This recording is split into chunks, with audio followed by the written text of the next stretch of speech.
안녕하세요. 김호준입니다. 강원 강릉 화재 사고로 소방관 2명의 생명을 잃자 소방관들의 처우 개선이 필요하다는 기사가 주목을 받습니다. 이런 기사들은 매우 당연하면서도 또 한편으로는 씁쓸합니다. 지난 추경 당시 소방관 충원을 위한 예산안을 야당이 반대할 때 보수 매체는 공무원 누리기라고 비판했고, 소수의 진보 매체는 야당 역시 소방관 충원을 대선에서 공약하지 않았냐며 모순을 지적했지만, 나머지 대부분 매체들은 여야 충돌을 중계만 했죠. 누가 화냈다, 누가 무슨 말을 했고, 누가 언제 사과할까, 흥미진진, 이런 기사 넘쳐났습니다. 사람이 죽고 나서 그 누구에게도 욕먹지 않을 도덕적 판관이 되어서 처우 개선을 말하는 건 쉽습니다. 근데 처우 개선을 뭘로 하나요? 돈으로 합니다. 소방관 처우 개선이 며칠 전 갑자기 필요하게 된 게 아니지 않습니까? 그 예산은 막으면 안 된다고 막아선 정치 세력을 진작에 비판했어야 하는 거 아닌가요? 기계적 중립이 저절로 공평무사를 담보하지 않습니다. 한 시대를 살아가며 유리하든 불리하든 정치적 입장이 없다는 건 비겁한 거 아닙니까? 세상만사 정치와 무관한 진공 상태라는 게 어디 존재하기나 합니까? 어디 한가운데쯤 있는 척 좀 그만했으면 합니다. 김어준 생각이었습니다.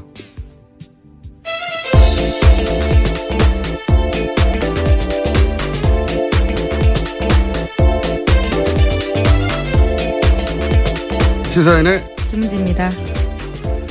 저는 그래서 이 처우 개선 기사가 기분이 나빠요. 한편으로는 당연한데 중요한 문제이긴 합니다. 네. 예. 근데 처우 개선이 필요하다는 건 사실 오래전부터 그렇죠. 예, 갑자기 필요한 게 아니거든요. 그러니까 처우 개선을 막는 쪽에 대한 비판 기사를, 이런 기사를 쓸 수 있다면 진작에 했었어야 되는데 그런 기사는 사실은 거의 없었어요. 그때 이쪽 기사하고 저쪽 기사하고 누가 말을 했는데 누가 기분이 나빠서 뭐 이런 중계만 하고 있었지. 저는 굉장히 대단히 비겁한 태도라고 봅니다. 네. 그러다가 갑자기 사람을 죽으니까 처우 개선이 필요하다고. 자, 어제 그런 기사가 많이 났길래 보다가 어떤 생각이었고요. 오늘 첫 번째 뉴스는요? 네, 트럼프 대통령의 참모들이 북한에 대한 군사 옵션을 언급했습니다. 맥메스터 국가안보회의 보좌관이 대북 군사조치 준비를 거론했습니다. 제재나 외교적 수단과 함께 필요하다면 군사적 수단 준비도 정말 긴급하게 취할 수 있어야 합니다라는 이야기인데요. 또 렉스 틸러슨 국무장관도 외교적 노력이 실패하면 남은 건 군사 옵션이 될 거다라고 말했습니다. 미국이 점점 양측이 선행이 돼가고 있는데, 북핵 초기에 대통령이 먼저 지르고 그리고 참모들이 수습하고 이런 건 반복됐었죠, 여러 차례. 그러면서 미국 언론도 비판을 굉장히 많이 했어요, 이 사안에 대해서. 합도 안 맞고 왔다 갔다 한다고. 그런 비판 때문에 이제 전략을 바꾼 것 같아요. 참모들이 압박을 하고 트럼프 대통령은 입 다물고 있고 전략으로 바꾼 것 같습니다. 이 목적은 사실은 같죠. 지금 중국을 압박하고 아마 유엔 총회 있기 직전에 그래서 갑자기 튀어나와서 네, 굉장히 강한 메시지를 내고 있습니다. 네. 총회를 앞두고요. 중국을 압박하는 메시지를 내고 있는데 이와는 그 수행 전략이 다소 바뀌었다. 네, 이제는 참모가 이 역할을 하고 대통령은 이걸 다루고 있다. 이건 뭐 다른 미 행정부였다면 당연히 이렇게 했을 것을 이제야 이제 이런 모양을 갖추고 있습니다. 네. 그런 뉴스고요. 자, 다음 뉴스는요. 네, 정의용 청와대 안보실장이 독일 주간지 슈피겔과 인터뷰했습니다. 한미일이 제2의 한국전쟁 발발 가능성에 대해 우려하고 있지만 문재인 정부는 이런 사태에 이르지 않게 할 것이다 라고 밝혔는데요. 또 화해를 목표로 한 문재인 정부의 대북 정책이 실패한 것은 아니다 라고 밝혔습니다. 3박 5일간 미국 순방길에 오른 문재인 대통령을 대신해서 대화를 통한 북핵 해결 가능성을 다시 한번 강조한 겁니다. 미국의 중국 압박용 메시지하고 그에 대해서 또 안보실장은 독일 주간지하고 슈피겔 유명한 주간지죠. 정반대의 목소리를 내고 우리는 그런 일을 하도록 하지 않을 것이다. 그런 일들이 지금 있습니다. 유엔 총회 전후로 하여. 자, 다음 뉴스는요. 네, 청와대가 어제 트럼프 미국 대통령의 트위터 내용을 오역해서 보도한 일부 언론에 대해서 공개적으로 강한 유감을 표시했습니다. 청와대 핵심 관계자는 일부 언론사에서는 정정을 한 것으로 알고 있지만 일부 언론사에서는 그 과정에 대한 설명도 없이 어제 아침까지 보도가 그대로 계속됐다는 것에 대해서 굉장히 유감스럽게 생각한다라고 밝혔습니다. 어제 저희가 방송에서 언급했던 내용인데, 예. 북한에서 지금 물자가 부족해서 주유소 앞에 긴 줄이 만들어졌다. 네. 이게 이제 석유파동 때 나온 표현으로 제가 알고 있어요. 그 이후로 이제 항상 쓰던 관용적인 표현인데 어려운 표현도 아니고. 이걸 두고 이제 오역이면 실력이잖아요. 그냥 단순히. 예. 워싱턴 특파원이 이 정도로 오역할 정도는 잘 모르겠는데 하필 이 표현을 몰랐을 수도 있긴 하죠. 예. 그래서 의도냐, 아니면 의도치 않은 오역이냐는 제가 잘 모르겠는데 한 가지 비교적 분명하다고 보여지는 것은 뭐냐면 이 기사를 쓴 기자는 적어도 문재인 대통령의 안보관을 의심하는 사람이다 라고 생각이 드는 게 이 문장 하나만 달랑 나왔는데 long line forming in North Korea 하나만 나왔는데 트럼프가 문재인의 러시아 사업잔, 네, 송유한 사업잔을 끌어들여서 트럼프가 못마땅해야 한다는 상상까지 이어진 거잖아요. 예. 그래서 한미공조가 안 되고 있다는 뉘앙스인데 이런 상상력은 그냥 나오는 건 아니거든요. 예. 이런 말을 했어. 그럼 또 틀림없이 뭔가 잘못했을 거야 라고 머릿속에 있었던 거죠. 적어도. 그러니까 요 문장 하나에서부터 시작해서 러시아도 나오고 트럼프의 심기가 불편하다는 얘기도 나오고 쭉쭉 상상력이 나와서 문장 하나로 기사가 나온 거 아닙니까? 전체. 예, 대형 오보를 양산한 네. 거죠. 쓴 기자분은 문재인 대통령의 안보관을 의심하는 혹은 뭐 못마땅해 하는 부분이 적절히 있는 것 같다는 추정을 해보고요. 근데 과거에는 이런 거 일부러 그랬어요. 예전에 유명한 사례가 조선일보에 있죠. 인터넷 없던 시절에, 예. 주연 외신 모드를 왜곡해서, 그 문장 한두 개를 가지고, 예. 뒤바꿔서, 김대중 전 대통령 시절에. 그런 거 잘했습니다. 그때 인터넷이 없으니까, 혹은 뭐 인터넷이 아주, 연결이 잘 안 되거나, 또는, 가입을 해야 해당 기사를 읽을 수 있구나. 그럴 경우에, 접근도가 굉장히 낮았을 경우에, 외신을 살짝 뒤틀어서, 보도한 경우 정말 많았어요. 그거 찾아내는 게 제가 전문이었거든요. 자, 다음 뉴스는요. 네, 박근혜 정부에서 45년 된 중고 미군 헬기를 구입하면서 1,500억 원을 썼다라는 JTBC 보도가 나왔습니다. 이 헬기 한 대 가격이 58억 원인데요. 운영 부대까지 합치면 사업비가 총 1,500억 원에 달한다고 합니다. 심지어 지난달 합동참모본부 회의에서 성능 개량을 해도 수명을 담보할 수 없다면서 개량 사업에서 배제하기로 결정됐다고 하는데요. 산지 3년 만에 나온 결정입니다. 심지어 해당 헬기는 GPS가 연동된 항법 장치를 제거한 뒤 판매하면서 악천후 때와 해상 임무에는 투입되지 못하고 있을 정도로 노후한 기기라고 합니다. 이게 45년 된 거면 도입 기준으로 해서 한 70년대, 무기거든요. 세계에 보면, 이거 포니 자동차 돌아다닐 때예요, 이게. 그런데 그 포니 자동차가 제네시스 만든 시절에 수입된 겁니다. 이게 말이 안 되지 않습니까? 네. 제네시스를 이미 개발해서 움직일 정도의 시대에 와가지고 포니 타라고 들이댄 거거든요. 안 사야 되는 거군요, 절대. 예, 이거 모르고 샀겠어요? 예. 근데 이제, 당시 문서를 뒤져보니까 그 결정 과정의 핵심 라인에 국방장관이 있었다. 네, 그런 보도도 거죠? 있습니다. 예. 당시 국방장관이 김관진 전 국가안보실장입니다. 이분 이름이 요즘 자꾸 나오고 있어요. 네, 여기저기서. 댓글 부대 정신교육도 시켰다는 데도 등장하지 않았습니까? 이분이? 네, 어제 더불어민주당 이철희 의원이 폭로한 사실인데요. 김광진 당시 국방장관이 2012년 대선 전에는 댓글 부대원들을 정신교육시키고 댓글 후에는 또 댓글 부대를 격려 방문했다라는 폭로했습니다. 자주 등장하고 있습니다, 이분이.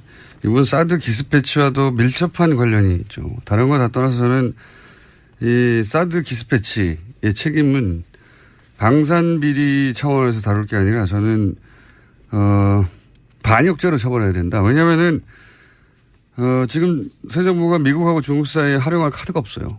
예, 사드 만약에 사드가 지금 배치되지 않았다면 한미관계 혹은 뭐 한중관계 그리고 북핵 국면에서도 주요한 카드의 하나로 활용할 수 있겠죠. 지금 뭐 이미 배치돼 있으니까 임신이 아니냐 뭐 이런 얘기 그런 카드밖에 없거든요.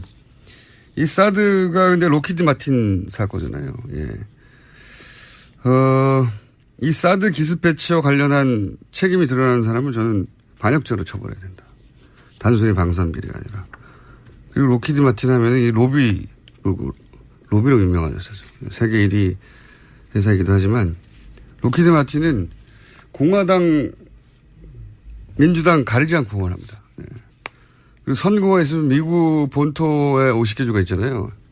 미국 본토에서 출마하는 모든 후보를 후보네요. 군수업체가 워낙 돈이 많다 보니까. 죽이지 않습니까? 예. 예. 모든 후보를 다 누가 될지 모르니까. 그리고 그 회사를 미국 전역에 뿌려놔요. 47개인가 8개 주에 회사가 있어요. 그러니까 모든 주의 이해관계를 만드는 겁니다. 죽이지 않습니까? 예. 이게 이제 로키드가 미 의회를 장악하는 방식인데 한국이 지난 10년간 보수 정권 시절에 전 세계에서 미국 무기 수입 1위 한 나라거든요. 그 무기 구입 의사 결정권자들을 로키드 마틴이 그만뒀을 리가 없다라고 저는 생각이 들고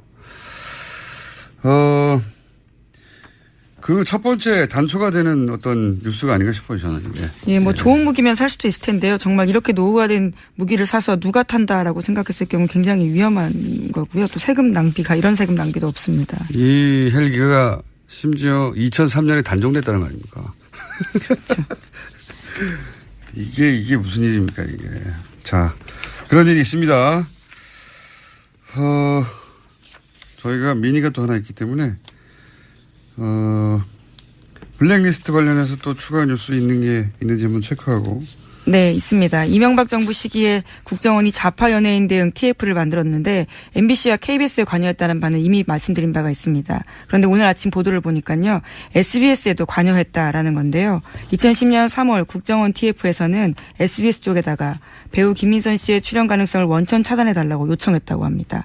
그런 사실들을 보고해서 수뇌부에도 알렸다고 합니다.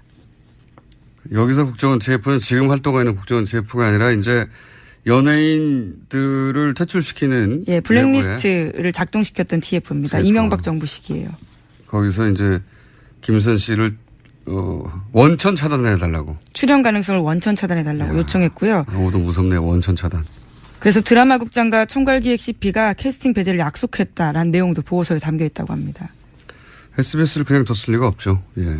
그러니까 모든 방송국, 뭐 케이블 텔레비전도 마찬가지였다고. 네, 엠넷에는 김재동 쇼 방영 연기를 요청했고 결과적으로 김재동 씨가 자진 하차했다고 합니다. 알겠습니다. 이분들이 그래도 소송을 당한 건 아니잖아요. 그 소송 리스트 같은 거, 이분들은 블랙리스트고 데스노트 같은 게 있을 것 같은데요. 왜 안 나오나 모르겠어요. 시간이 거의 다 됐는데 잠깐 언급하고 넘어갈 사건 중에 하나가 남경필 도지사 아들 마약건이 있죠. 네. 네, 어제 계속 실시간 검색 순위를 올라갔습니다. 네. 이 사법적 결과 수사기관과 사법부가 내릴 것이고 제가 뉴스를 보면서 그 정치적 효과 부분만 얘기하자면 최근 바른정당의 자강파들이 연속해서 타격을 입지 않습니까? 정치적 입지 계속 축소되고 있는데 사실 그 흐름은 황영철 의원까지 거슬러 올라가거든요. 그리고 왜냐하면 황영철 의원이 지금 자유한국당 혁신위의 류석춘 위원장 살생부에 올랐던 인물이에요. 네.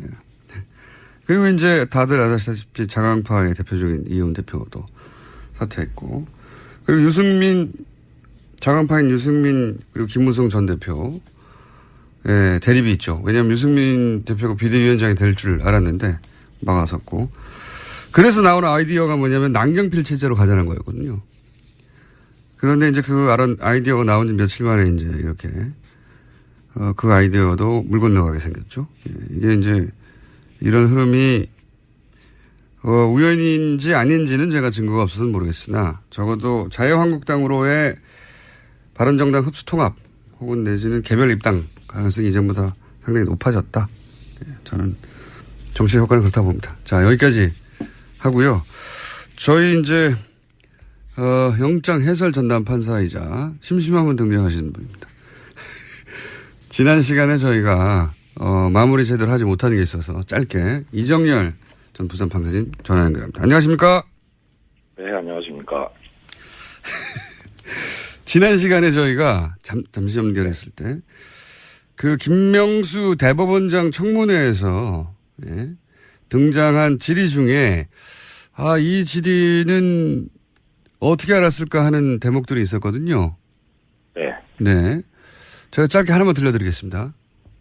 김영현 현 법무비서관이 인천지방법원 판사 재직 시절에 사표를 냈는데 수리가 늦어지자 후보자께서 법원 행정처의 모 고위 간부에게 전화를 해서 왜 사표 수리가 늦어지느냐, 도대체 이유가 뭐냐라고 압력성 전화를 했다. 장제원 의원의 질의 과정에 나온 건데요. 이게 일반 법관 혹은 법관은 모르겠고 더욱더 입법부의 의원이 알 수 있는 내용입니까 이게? 입법부 의원뿐만 아니라 누가 알겠습니까? 어떤 통화를 했고 전화를 했고 그런 사실을 통화 당사자 아니면 알 수 없는 거겠죠, 그거는. 더 나아가서 이제 법원 행정 이게 인사 관련인데요, 그죠? 네. 예, 법무비서관의 사표 수리가 제대로 안 되고 있었다는 사실은 이게 사실인지 아닌지 모르겠지만 그런 일 있었다 하더라도 그걸 알 수 있는 곳은 법원 행정처밖에 없는 거 아닙니까? 그렇죠. 지금 장제원 의원도 얘기를 했지만 법원 행정처의 고위 간부에게 전화를 해서라고 했지 않습니까? 그러면은 법원 행정처 고위 간부일 거 아닙니까? 누군가 적어도 법원 행정처의 정보를 자유한국당에 준 거 아닙니까? 이게 지금 그것뿐만 아니라 상당히 의심이 가는 부분이 상당히 좀 많은데요. 네. 그러니까 지난번에 말씀 주셨을 때 제가 좀 특별히 의심이 가는 사람이 있다라고 말씀드렸었잖아요. 네네. 그 의심의 근거는 뭐였나요? 그분이 맡고 있는 법원 행정처 내 업무가 있고, 그다음에 여러 가지 지금 청문회 과정에서 나온 이제 공장장님께서 지적하신 대로 당사자가 아니면 알 수 없거나, 법원 행정처가 아니면 알 수 없거나. 예를 들면 이런 거거든요. 전국 법관 대표자 회의의 내용을 알고 있다든가, 혹은 인권법, 우리 법학회 몇 명씩 있냐, 이것도 알고 있고, 법원장 회의 내용도 알고 있고. 그렇죠. 그리고 심지어 말씀 죄송한데, 심지어 주광덕 의원의 얘기 중에 이런 얘기도 나와요.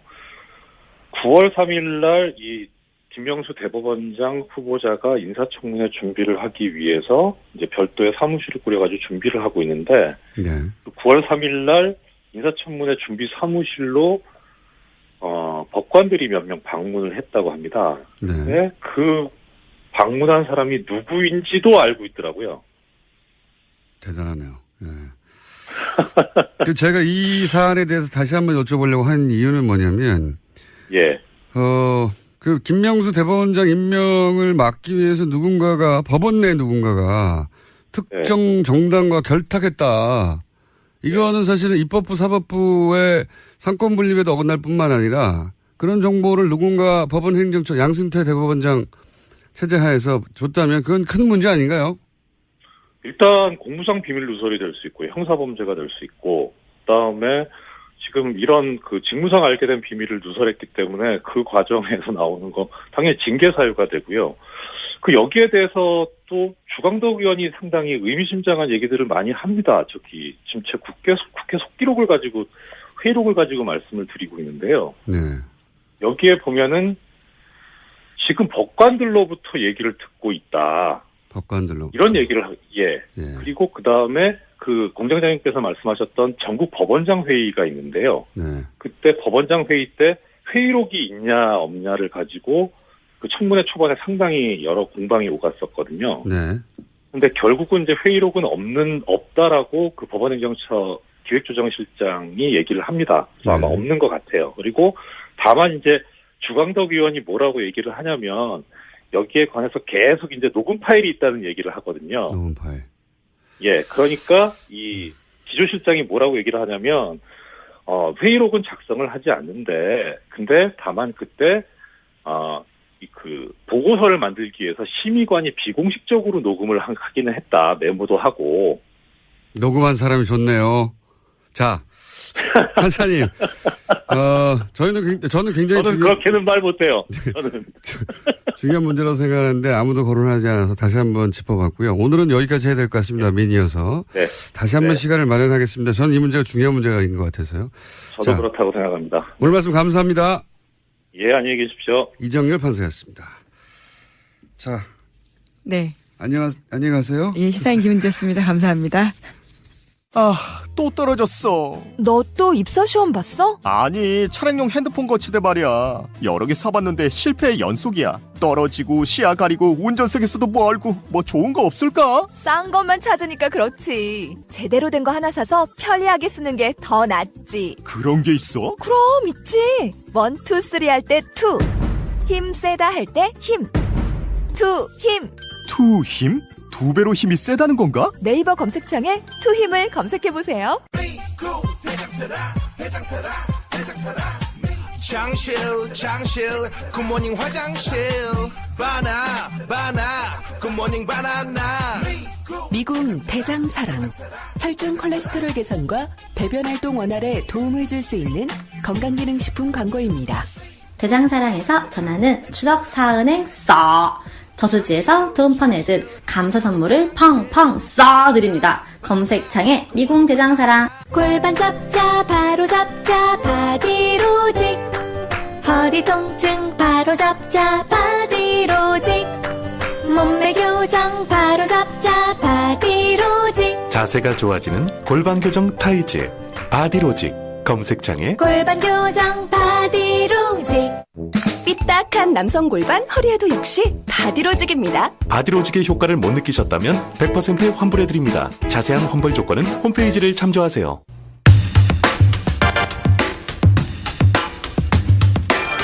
한반도 주변 정세가 아주 만만치 않습니다. 그래서 오늘은 미중 관계 전문가, 이 문제를 풀키를 중국이 쥐고 있다는 얘기를 많이 하고 있죠. 미중 관계 전문가 연세대학교 국제대학원의 존 딜러리 교수를 스튜디오에 직접 모시고 이 문제 이야기 나눠보겠습니다. 안녕하세요. 안녕하세요.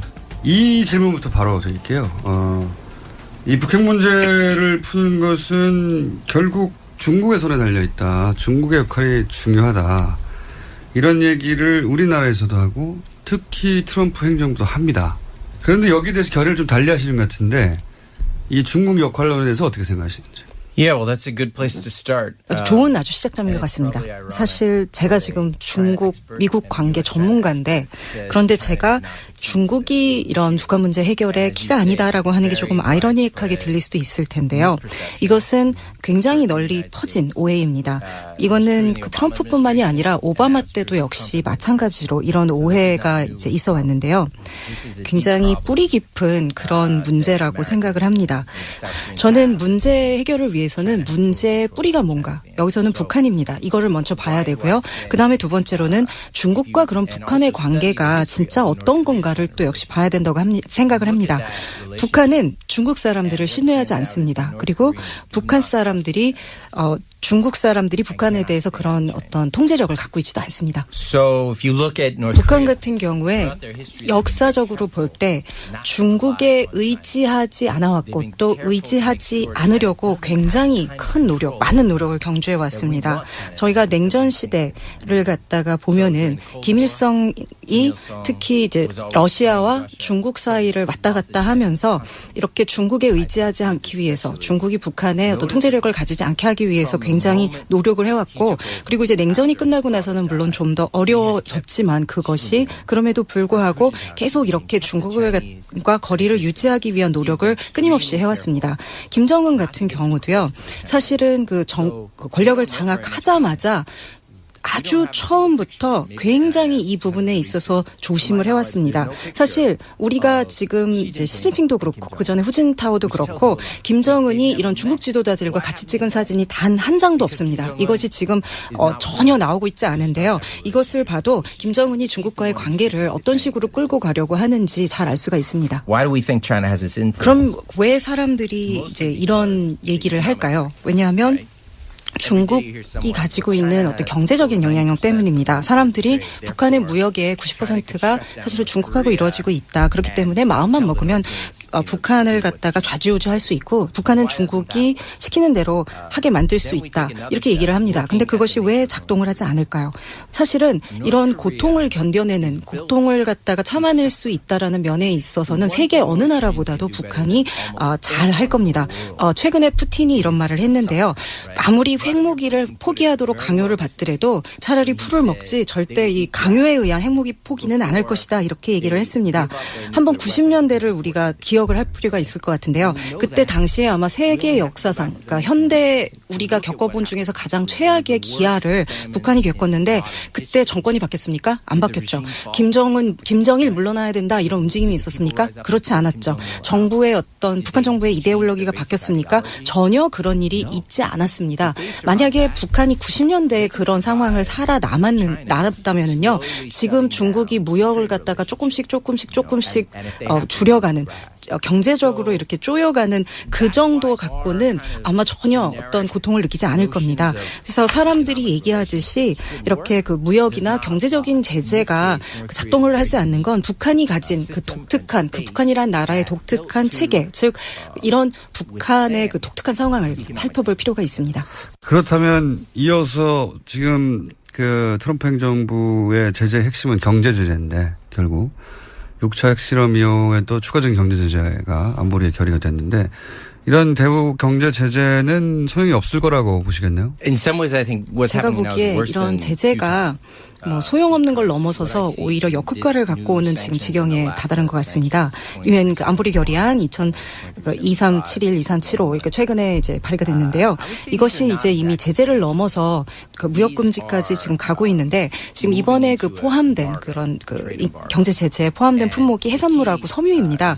근데 지금 아마도 모든 사람들이 지금 북한에서 그 합법적으로 지금 정상적으로 그 일반 북한 주민들이 참가하고 있는 경제 활동이 이게 아마 중심일 거다. 해산물이랑 섬유 이런 거에 대해서는 아마 다 동의를 하실 겁니다. 물론 여기서 어느 정도 이제 군사적인 대로 돈이 들어가는 것도 있겠지만 섬유 공장에서 이렇게 일반 북한 주민들이 한 경제 활동들이 이것이 핵실험으로 돈이 간다? 별로 그럴 것 같지는 않습니다. 지금은 이미 제재를 넘어서서 북한 경제를 부분별로 완전히 지금 파괴하는 그런 데까지 지금 가고 있는데요. 절대 핵무기를 포기하지 않을 겁니다. 오히려 핵무기를 더 붙잡도록 그렇게 만들 뿐만이 아니라요. 더 큰 문제는 북한에 있는 그런 그 민간인들, 아무 죄 없는 민간인들의 고통이 굉장히 커질 수밖에 없다라는 겁니다. 지금 노동신문이 이미 매일매일 이런 경제제재에 대해서 얘기를 하고 있습니다. 그러면서 이것 때문에 우리가 얼마나 지금 고통받고 있고 그리고 이런 그 북한에 가난한 인민들이 이런 그 어민들 또 섬유공장에서 일하는 사람들이 고통받고 있느냐 이런 얘기를 계속하고 있기 때문에 그리고 이것이 미국의 이런 적대적인 이제 제재 때문이다 이렇게 얘기를 하고 있죠. 그렇기 때문에 그리고 또 이것이 이런 그 고통이 어떤 면에서는 지금 미국의 정책 때문이라는 것도 또 일견 맞는 얘기이기도 합니다.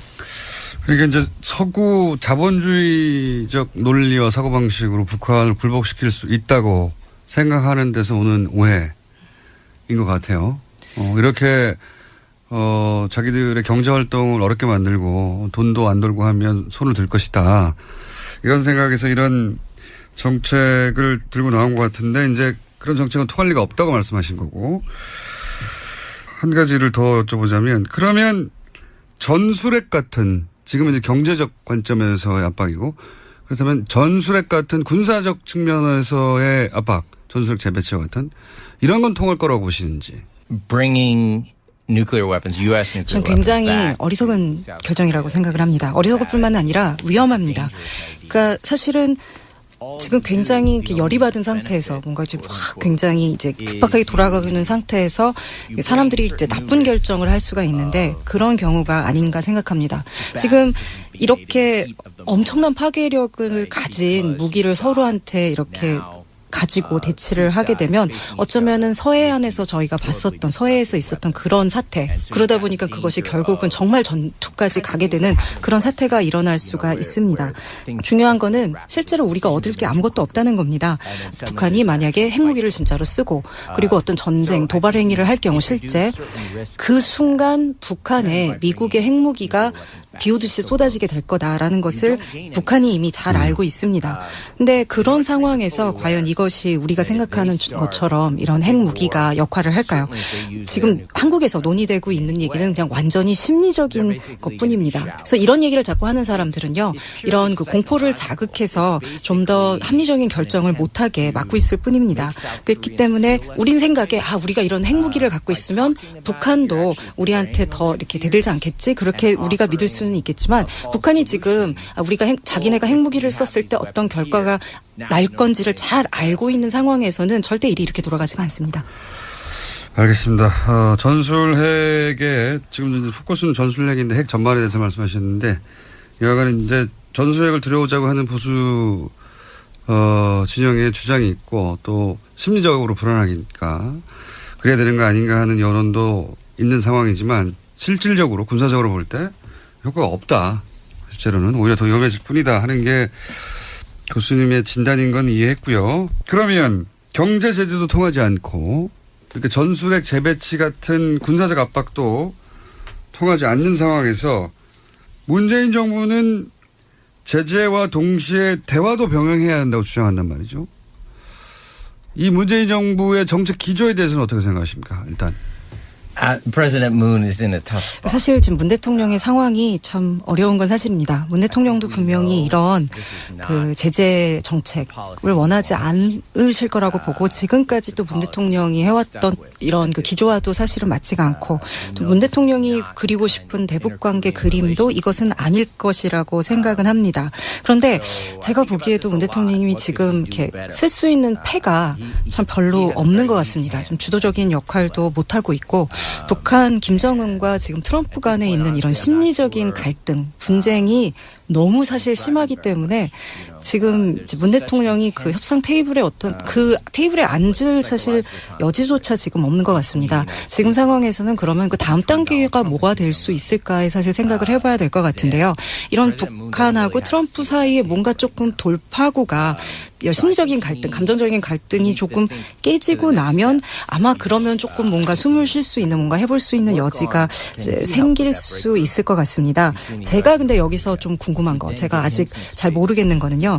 문 대통령이 실제로 북한과의 대화를 위해서 얼마나 노력을 하고 있는가.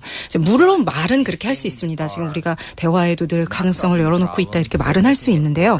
예를 들어서 오바마 행정부도 말은 그렇게 해왔지만 글쎄 실제로 그렇게 정말 대화를 위한 노력을 했다? 그건 아닌 것 같습니다.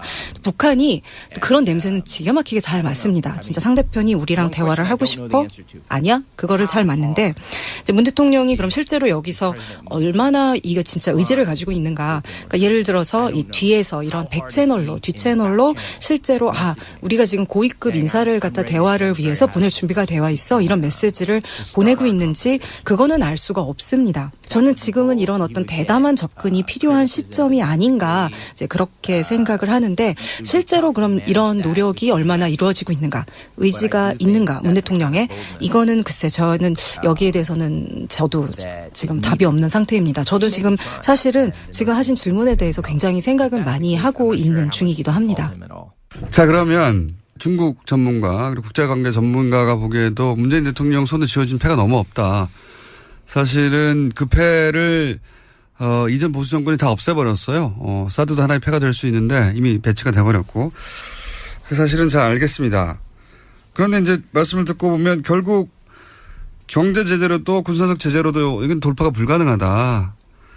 대화로 풀긴 풀어야 하는데 핵심은 문재인 정부가 정말로 대화를 원하느냐 절실하게 얼마나 그것까지는 정확하게 모르겠다고 말씀하신 건데 대화로 풀긴 풀어야 한다면 언제쯤 과거 역사나 지금의 진행 상황이나 파악하고 계신 정세를 볼 때 대화는 언제쯤 시작될 거라고 보십니까?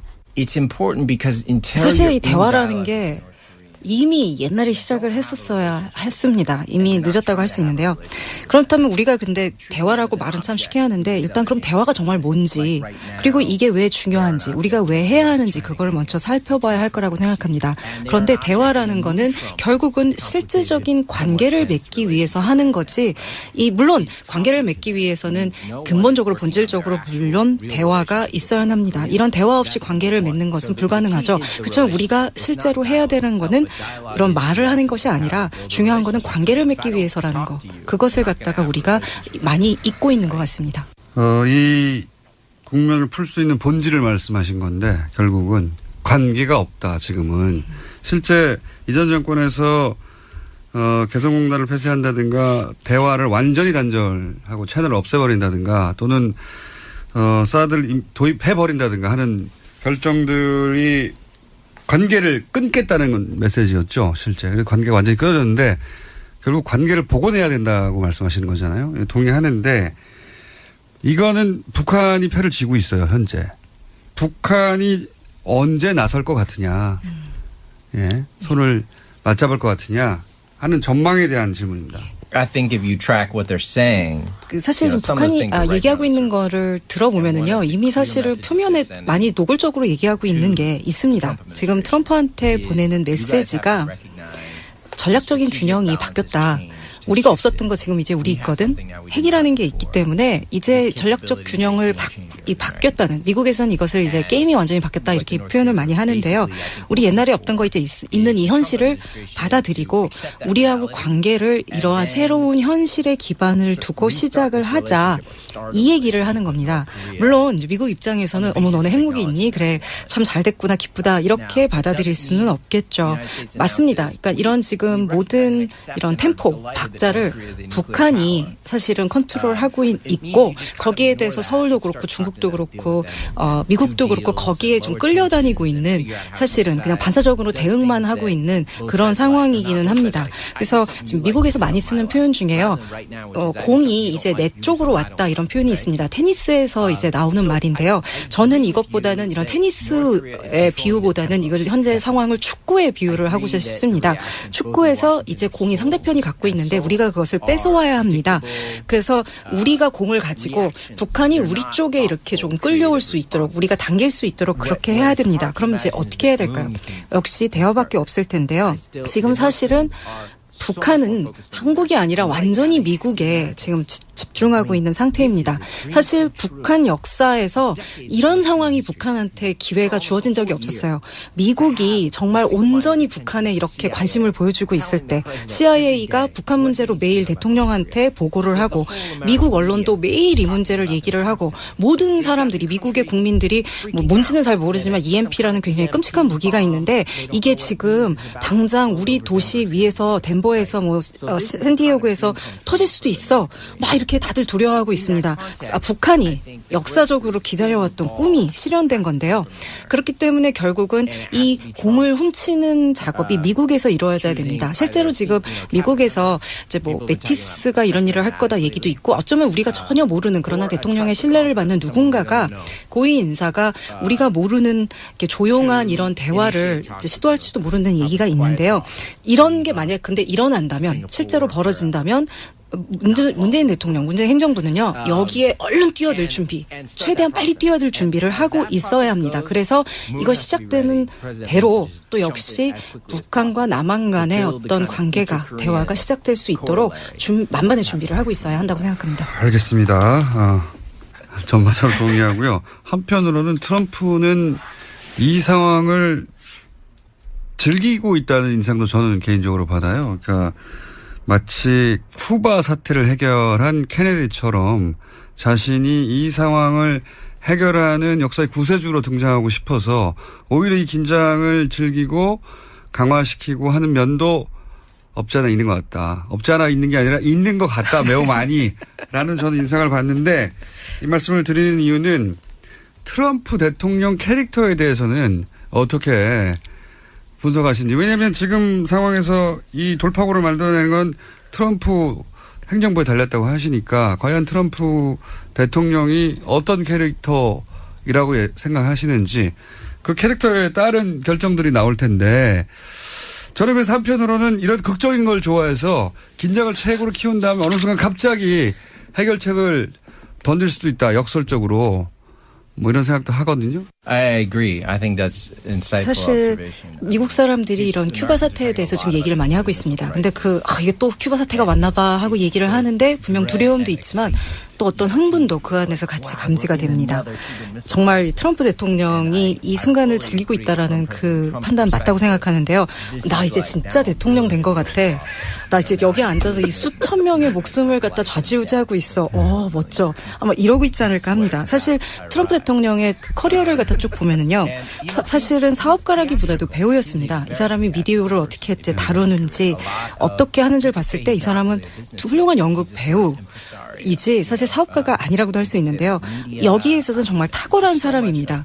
이것 때문에 이 모든 사람들의 기대와 예상을 깨고 대통령이 될 수가 있었던 건데요. 북한도 역시 이런 그 드라마의 연극에 아주 탁월합니다. 어떻게 보면요. 트럼프와 김정일의 이런 그 매치가 이보다 더 좋을 수는 없지 않나. 완벽한 저는 쌍이 아닌가 생각을 하는데요. 제 개인적인 사실은 정치적인 그런 견해나 이런 것 때문에 제가 정말 이 얘기를 하기가 싫은데 북한 문제에 있어서는 어쩌면 지금 이 북한 문제를 다룰 그 상대편이 다른 사람이 아니라 트럼프라는 게 어쩌면 다행일지도 모른다. 전 이런 생각까지 합니다. 아직 이런 시나리오가 이제 거기까지는 진전이 되지 않았을 수도 있는데요. 이러한 긴장이 여기서 더 한 차원 더 수위가 계속 높아진다. 그러면은 어느 순간에 어쩌면 김정일하고 트럼프가 이제 그 다음 단계의 어떤 정말 굉장히 극적인 그런 굉장히 드라마틱한 그런 연출을 할 수도 있는데요. 그 다음 단계는 수소폭탄이 아니라 어쩌면 셀카가 될 수도 있습니다. 그래서 제가 보기에 트럼프 대통령의 스타일이나 성격, 캐릭터를 봤을 때 이런 시나리오로 아주 극적인, 굉장히 드라마틱한 그런 대로 이제 흘러가지 않을까. 그 후에 또 그것을 갖다 기반으로 해서 새로운 역동이 펼쳐지지 않을까. 그것도 분명히 가능성이 있는 일이라고 생각을 합니다. 저도 동의하고요. 제가 말씀드린 대로 클라이막스의 주인공이 되고 싶은 거죠. 예. 실제 트럼프 대통령의 발언을 보면 오바마 대통령에 대한 컴플렉스가 느껴지는데 오바마조차 풀지 못했던 북핵 문제를 내가 전 세계가 위협에 처한 상황에서 단독으로 풀어냈다. 그 장면을 두 사람이 김정은과 악수하는 장면으로 그래서 세계 평화상을 노릴 거라고 저는 봐요. 개인적으로는. 이런 시나리오가 제 트럼프 대통령의 캐릭터상 그렇게 풀려고 할 것이고 세계 평화상을 누릴 것이다. 이게 저희 시나리오고 오랫동안 얘기해 왔는데 마지막 질문은 뭐냐면 이게 핵 이야기가 나오면 사실은 이성을 마비시키는 면이 있어요. 한국 사회에서도 지금도 문재인 대통령 지지자들조차 핵을 들여와야 된다는 여론이 더 높거든요. 그러니까 지금 전문가로서 그것이 해법이 안 된다는 얘기는 하시긴 하셨는데 마지막 질문은 한국에서 오래 사신 그리고 한국 상황을 잘 알고 또 중국도 오래 사시고 전문가로서 그리고 미국인으로서 동시에 지금 이 한반도에 사는 남한 국민, 불안해하는 남한 사람들에게 그래서 조금 그러니까 자극, 예를 들어서 전술핵을 막 들어와야 된다고 하는데 마음이 쏠리고 하는 분들에게 해주고 싶은 이야기 있으신지. 예. 굉장히 지금 중요한 점을 지적을 하셨고요. 어떤 한국 사람들의 정신세계에 대해서 굉장히 깊은 지금 관찰을 하신 것 같은데요. 지금 북풍이 다시 불고 있죠. 미국인으로 봤을 때 이제 물론 이런 북풍이 분다는 것 자체가 한반도에도 문제가 있겠지만은요. 이게 지금 태평양을 건너가서 미국에도 불고 있다는 겁니다. 매일매일 보통 미국 사람들한테 미디어가 이런 공포 폭격을 갖다가 막 가하고 있습니다. 사회 전체가 공포의 무릎을 꿇고 있는 상황이 아닌가 하는데요. 미국은 그런데 이런 이제 사회가 공포에 질렸을 때 압도적인 군사력으로 대응을 하는 그런 좀 경향이 있습니다. 지금 이제 뉴욕타임즈나 이런 여러 언론에서 전기적으로 북한하고의 전쟁은 과연 어떤 모습일까 이런 기사를 갖다가 내고 있습니다. 전 미친 짓이죠. 근데 미국인들은 이거를 읽고 진짜 전쟁이 있을 건가 봐 이런 생각을 하게 됩니다. 모든 사람이 다 동의하는 게 있습니다. 뭐냐면 우리가 알고 있는 어떤 시나리오에도 북한이 우리를 갖다가 지금 갑자기 핵으로 우리가 다 두려워하는 그거지 않습니까? 핵으로 우리를 갑자기 언젠가 공격을 할 거다. 그런데 어떤 그런 전문가들의 시나리오에서도 선제 공격의 위협성이 높다고 판단하지 않는 한 북한은 절대 우리를 먼저 공격하지 않습니다. 그런 시나리오는 어떤 전문가의 시나리오도 없다. 어떤 전문가의 시나리오도 없습니다. 그런데 그렇게 따지면은요. 지금 사태에 대해서 통제력을 저희가 전적으로 갖고 있는 겁니다. 즉 우리가 사태를 거기까지만 몰고 가지 않는다면 우리가 공포에 질린 상태에서 끌려다니면서 하는 그런 결정만 하지 않는다면 우리가 이 상황에 대해서 두려워할 게 아무것도 없다는 겁니다. 그래서 미국이 이렇게 자꾸 전쟁 얘기를 하지 않고 또 한국이 우리가 지금 핵무기를 가져야 돼 이런 얘기를 하지 않는다면 걱정할 게 없다는 겁니다. 즉 지금 저희가 지금 하고 있는 게 어떤 위험이 있어서 그 위험에 대해서 지금 두려워하고 있는데 그 두려움에서 이런 성급한 결정을 할 때 우리가 두려워하는 그 위험을 더 증가시키게 된다는 겁니다. 그리고 이렇게 성급하게 뭔가를 하게 되면 실수를 할 여지가 많아지죠. 그리고 우리가 공포에 질리게 되면은 사람들이 자꾸 적대적이고 공격적인 반응을 하게 됩니다. 근데 우리의 반응이 더 공격적이고 적대적 되면은요, 북한도 또 자신네들이 우리 어떤 지금 정세가 어떻다, 판이 어떻다 하는 계산을 갖다가 다시 하게 됩니다. 굉장히 유명한 말이 있죠. 우리가 두려워할 건 두려움 그 자체밖에 없다. 저는 이 말이 지금 이 상황에서 굉장히 중요한 진실을 가지고 있다고 봅니다. 그래서 우리가 좀 이성을 가지고 냉철하게 조금 한번 속도를 좀 줄이고 뭔가를 이렇게 좀 차분하게 이렇게 보면 지금 우리가 두려워할 게 사실은 아무것도 없다라는 거. 그리고 우리가 지금 그쪽에서는 우리가 두려워하길 원하고 있거든요. 그래서 우리가 거기에 넘어가서 원하는 대로 그렇게 두려움에 빠지는 대신에 우리의 어떤 자연스러운 감정 상태로 다시 돌아오는 것, 그것이 가장 중요하지 않냐 이렇게 생각을 합니다. 그러니까 뭐 선제 공격을 하겠다는 협박이 실제로는 북한을 굴복시키는 게 아니라 아무도 원하지 않는 전쟁 가능성을 높일 뿐이다. 그런 얘기를 요약할 수 있을 것 같아요. 자, 오늘 여기까지 하겠습니다. 네, 지금까지 존 딜러리 연세대 교수님이었고 통역에는 수천 대 1의 경쟁을 뚫고 뉴스공장의 전속 통역사가 된 대한민국 최고의 통역사 홍희연 통역사. 이분은 섭외를 원하시면 뉴스공장으로 연락을 하셔야 됩니다. 여기까지 하겠습니다. 감사합니다. 감사합니다. 전술 핵 재배치를 당론으로 정하기도 했죠. 자유한국당에서는. 생각해보면 좀 기이한 겁니다. 우리 물건이 아니잖아요. 남의 물건을 내가 배치하겠다고 선언하는 거 이게 기이하지 않습니까? 네. 북핵 문제에 관해서 미국의 중계가 아니라 해외 전문가들의 직접 분석 앞으로도 계속 들어보겠습니다. 3부에서 뵙겠습니다.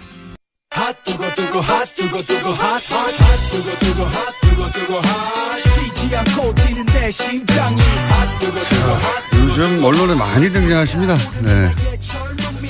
댓글은 안 좋아요, 그래도. 뉴스공장 외에도 여기저기 많이 등장하시고 여기저기 많은 어록을 남기고 계신 하태경 최고위원 바른정당에 나오셨습니다. 안녕하십니까? 예, 안녕하세요. 하태경입니다. 자, 바른정당 요새 난리예요. 연속으로. 줄초상. 마음이 심란합니다. 사실은 거슬러 올라보면 그때는 뭐 그런 낌새가 있었던 건 아닌데 황영철 의원도 사실은 통합에 지금 통합할 때가 아니다라고 말할 뿐이죠. 예. 그리고 뭐 이혜훈 의원은 대표적인. 예, 그렇죠. 예. 예.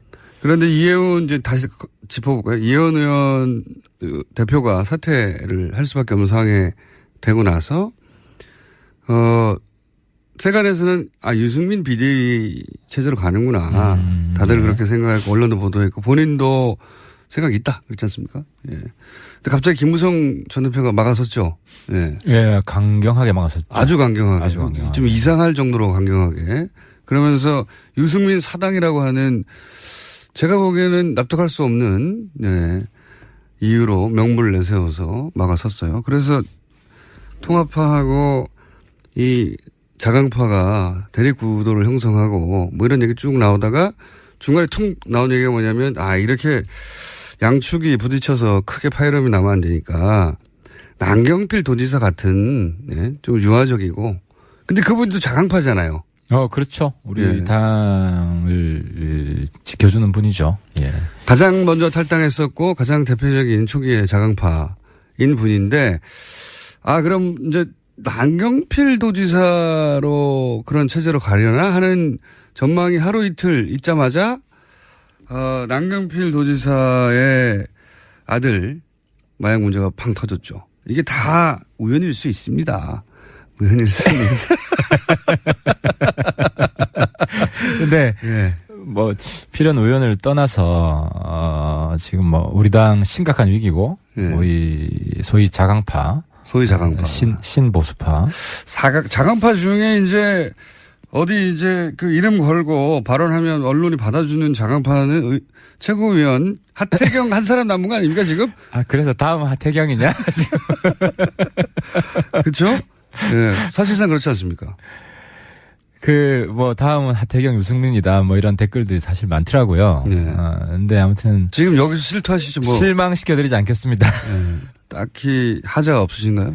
실망시켜드리지 않겠습니다. 아무튼 저는 남지사도 다시 좀 이 상황을 이겨낼 수 있도록 최대한 좀 힘을 좀 보태드려야 된다고 생각을 하고 뭐 이혜원 대표도 빨리 수렁해서 좀 빠져나올 수 있도록.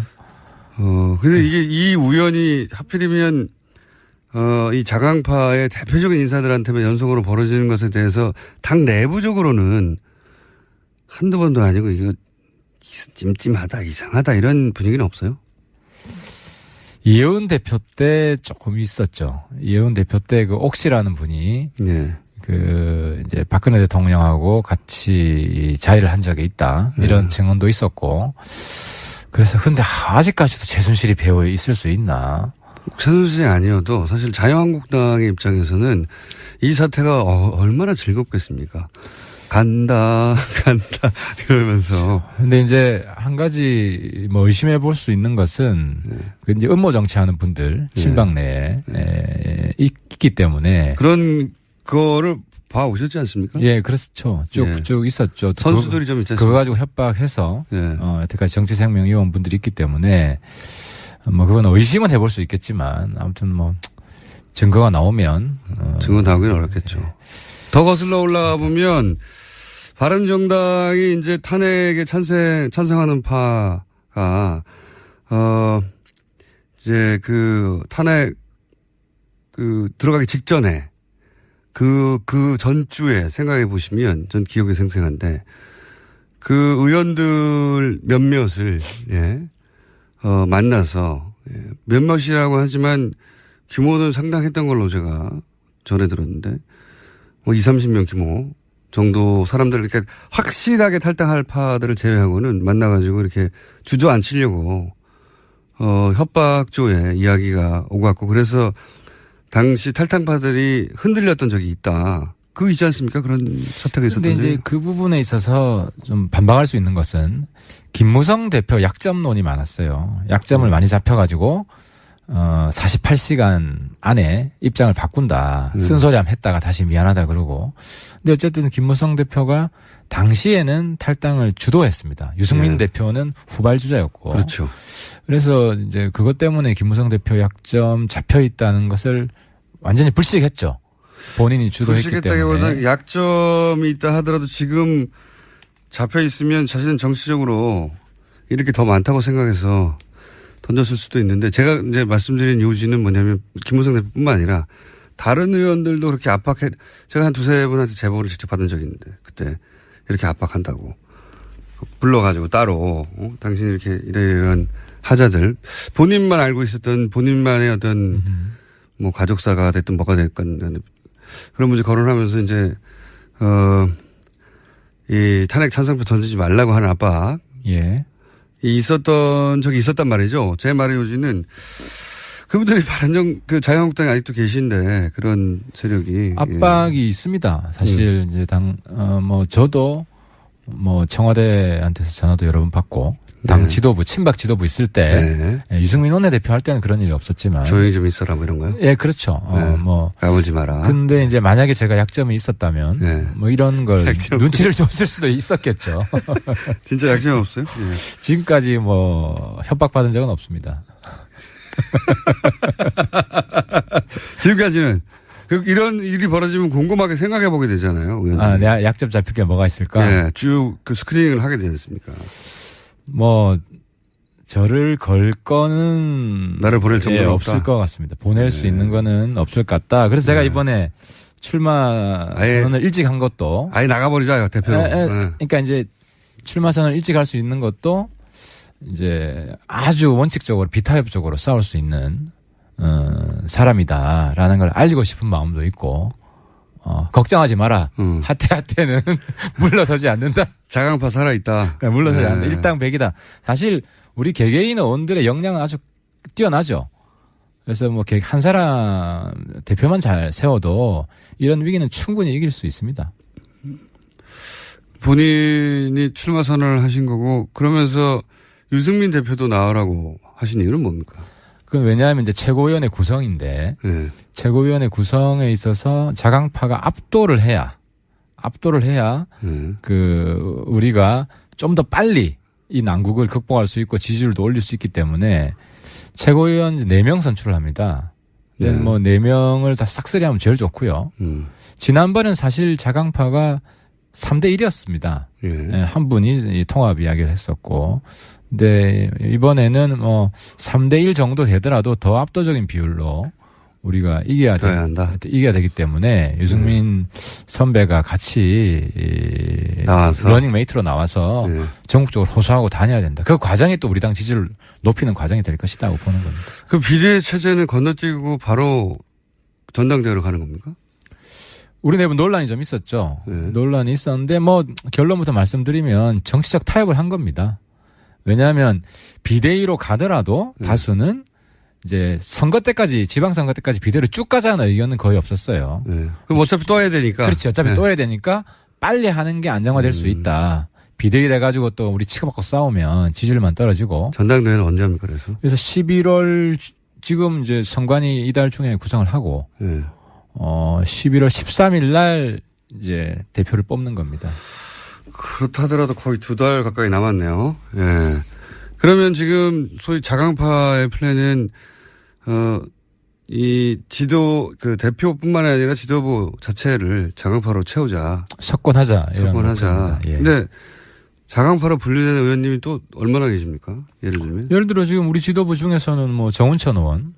정운천 의원은 뭐 저랑 뜻을 전적으로 같이 하고요. 그리고 지상욱 의원. 지상욱 의원은 사실 저에 비해 색깔이 훨씬 더 강경 보수예요. 그럼에도 불구하고 자강파고 우리 지상욱 의원은 지난번에도 성적이 나쁘지 않았어요. 중간에 이제 스스로 가족사 때문에. 그래서 안타까운 면도 있고 저는 꼭 나오셔야 된다고 생각을 하고 그리고 뭐 김세현 의원도 근데 김세현 의원은 지금도 당연직 최고위원이기 때문에 어떤 본인이 좀 고민이 될 겁니다. 반면에 통합파를 이끌고 있는 김무성 전 대표는 나옵니까? 저는 당당하게 나오셔서 본인이 왜 통합을 주장하는지 국민들과 당원들한테 심판을 받아봤으면 좋겠어요. 근데 제가 그분하고 대화하면 논리가 솔직히 이해가 안 되거든요. 예를 들면 어떤 주장을 합니까? 안보론이에요. 안보론. 그러니까 안보가 문재인 정권이 감당하기 힘든 정도까지 간다. 그래서 정말 구국의 심정으로 보수가 단결해야 되는 상황이 올 것이다. 뭐 이런 논리예요. 본인은 뭐 그걸 확신을 해요. 확신을 하는데 저는 물론 그런 상황이 오면 뭐 그럴 수도 있겠지만. 그러니까 안보가 너무 위태롭기 때문에 자유한국당과 합쳐야 된다는 거잖아요. 한마디로. 그렇죠. 친박이 문재인 정권이 친박보다 더 무능하게 국민들이 판단하는 시점이 온다고 이런 판단하고 계시더라고요. 그런데 김무성 전 대표가 탈당할 때 새누리당 지금의 자유한국당에 대해서 얼마나 비난을 했습니까, 공개적으로. 그 재산 관련해가지고도 당의 재산이 다 이거 군사정권 시절에 물려받은 거라부터 시작해서 뭐 무수한 비난을 쏟아부었잖아요. 하나도 안 변했는데 다시 돌아간다는 게 재밌습니다, 저는 정치인들이. 재밌죠. 그런데 이제 김무성 대표는 근데 이제 정치적으로 계속 살아남아 있는 이유가 뒷담화를 안 깝니다. 그러니까 본인의 생각을 솔직하게 이야기를 해요. 그러니까 저는 참 이해가 안 되는데 제 기준으로는. 그게 제가 보기에는 그분 앞에서 내가 솔직하게 얘기한다고 하는 연기력이 출중하신 거 아니에요?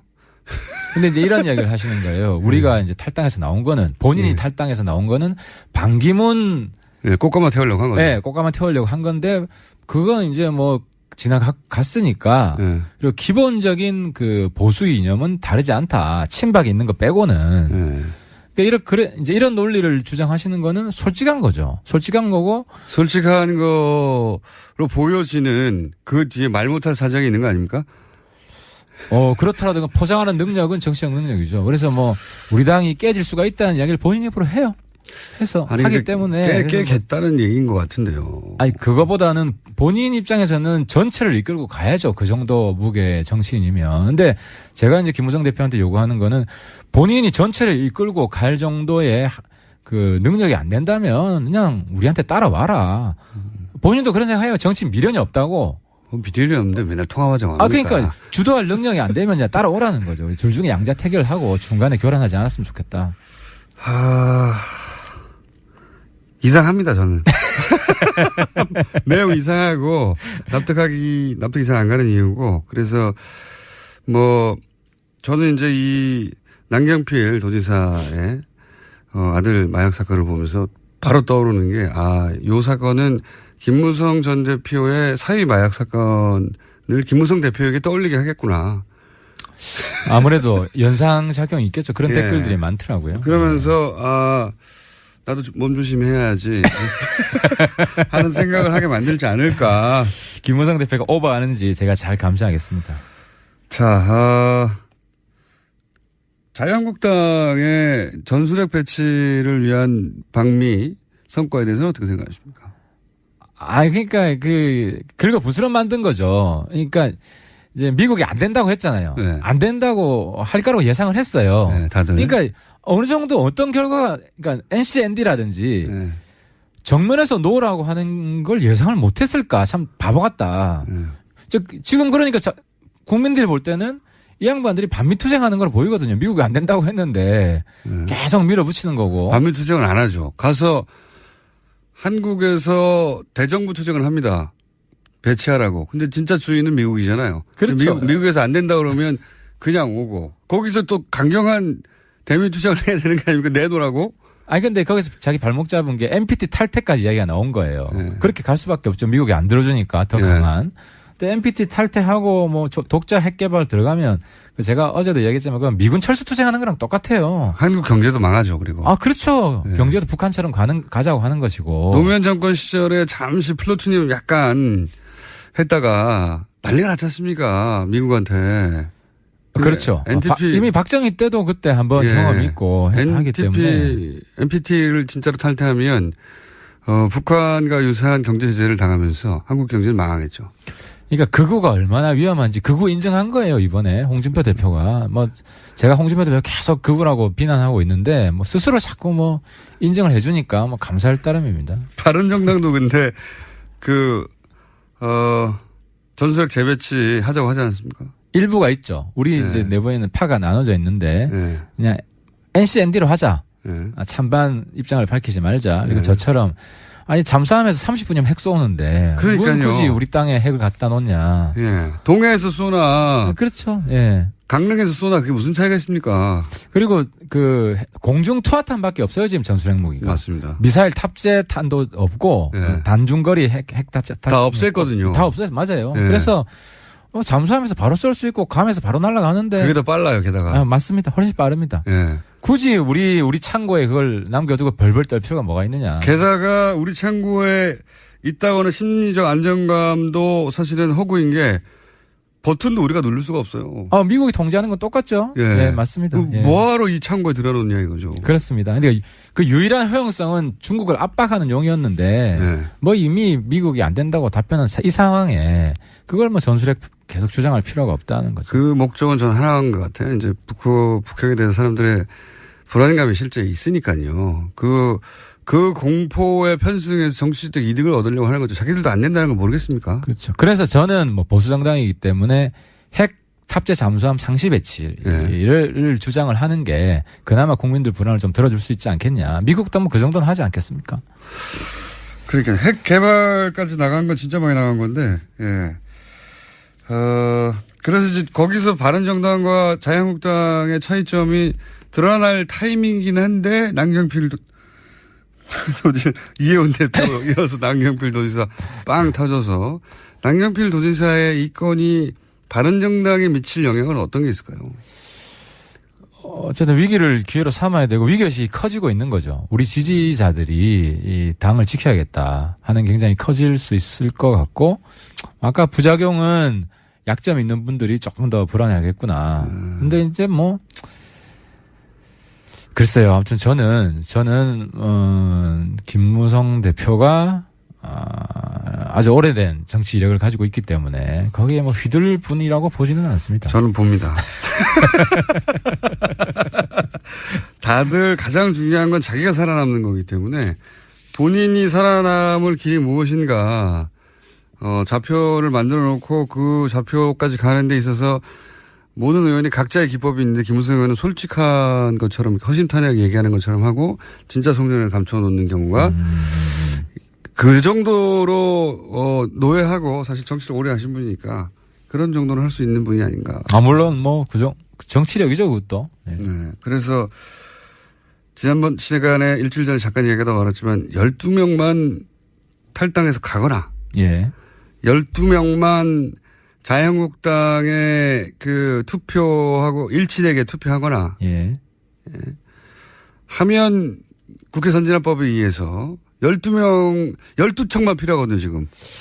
그렇죠. 그래서 제가 지난번에 말씀드렸지만 한국당 국회 보이콧할 때 같은 목소리를 낸 분이 한 4-5분 있었어요. 그분이 점점 늘어날 거예요, 앞으로. 주목해 보십시오. 알겠습니다. 그 주제를 가지고. 그러니까 저는 둘 다 가능성, 그러니까 둘 다 추진하는 투트랙을 추진하지 않을까. 자, 홍준표 대표는 꼭 당대당으로 통합 이런 얘기 절대 안 합니다. 이미 흡수하겠다. 흡수라고 표현하지. 네, 그렇죠. 큰 집이라고 표현하고 흡수라는 얘기는 당이 다 가면 당대당인 것이고 흡수라는 건 그중에 이렇게 쭉 빨아들여서 몇 명. 그렇죠. 몇 명만 데리고 가겠다. 한 명이라도 데리고 가면 사실 성공이죠. 근데 이제 지금 우리. 교섭체가 안 되니까. 의원님들 중에 명분 없이 복당하실 분이 있겠느냐. 하지만 그게 한 10명 정도 되면 달라지죠, 이야기가. 10명이 때로, 지난번 13명이.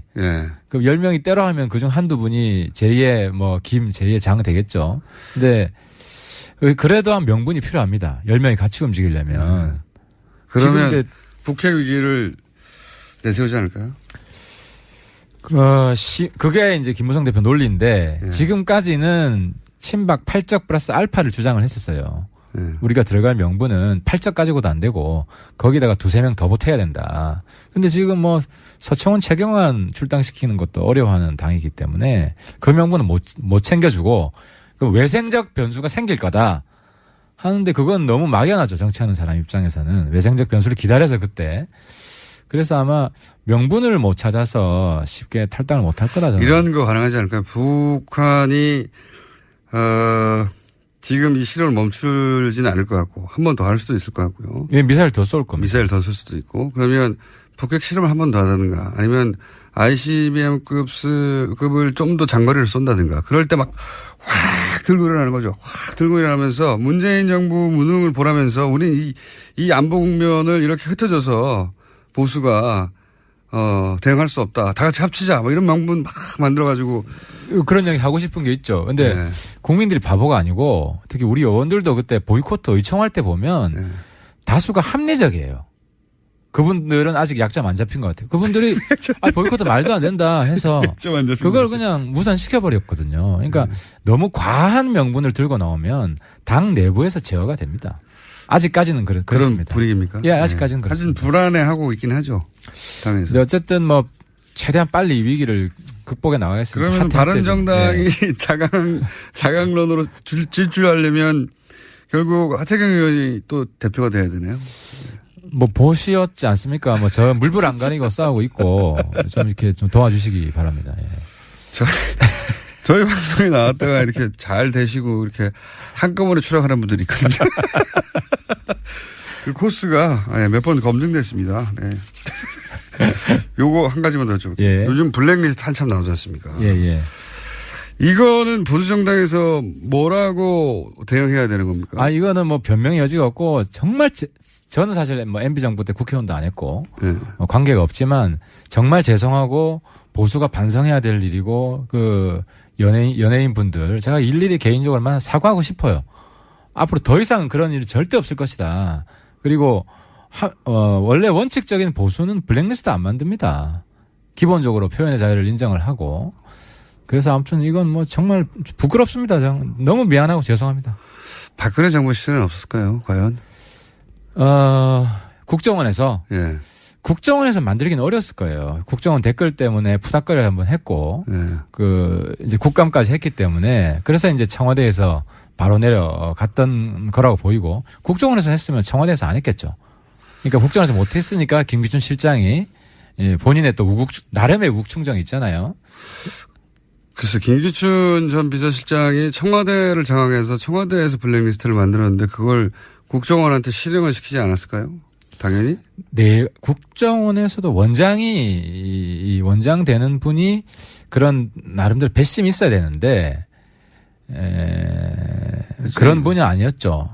마지막에 원장 하신 분. 아니 그러면은 국정원이 김기춘 비서실장과 박근혜 정부의 블랙리스트 명령을 거부했다는 겁니까? 아니 명령을 하지 않았을 거예요. 그러니까 국정원이 왜냐하면 저는 그건 아니라고 생각합니다.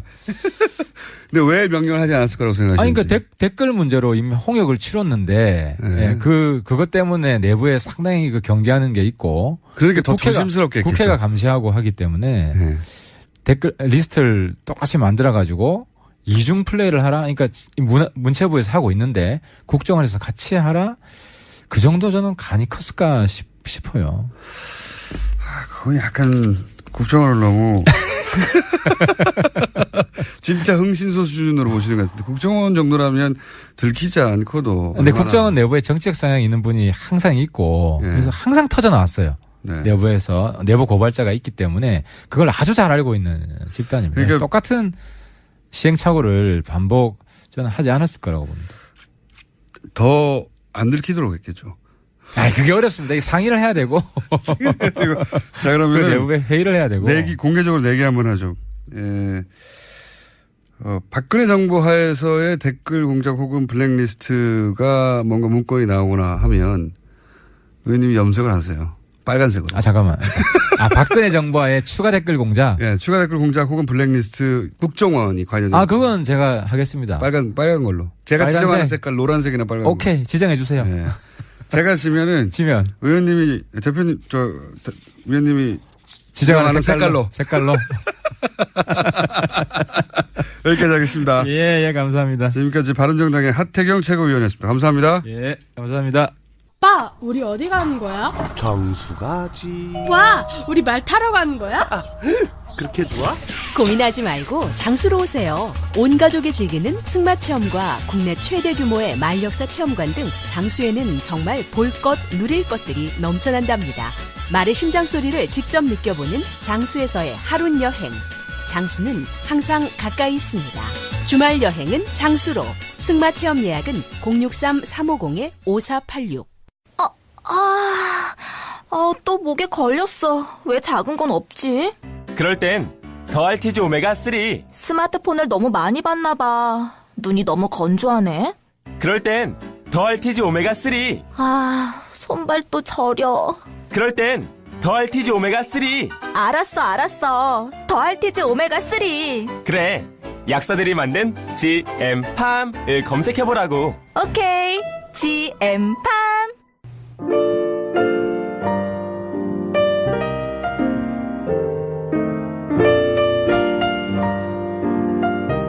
자, 불친절한 AS.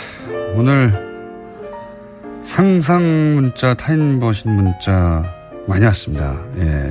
대부분 일주일 후에 있는 공개 방송 관련된 건데. 오늘 공개 방송 때 직접 아침을 제공해 주셔서 감사합니다. 이분 뭔가 좀 아시는 분인 것 같은데. 저희가 뭔가, 드실 수도 있는 걸, 드실 수도 있다? 드시는 걸 드릴 수도 있다. 그렇습니다. 네.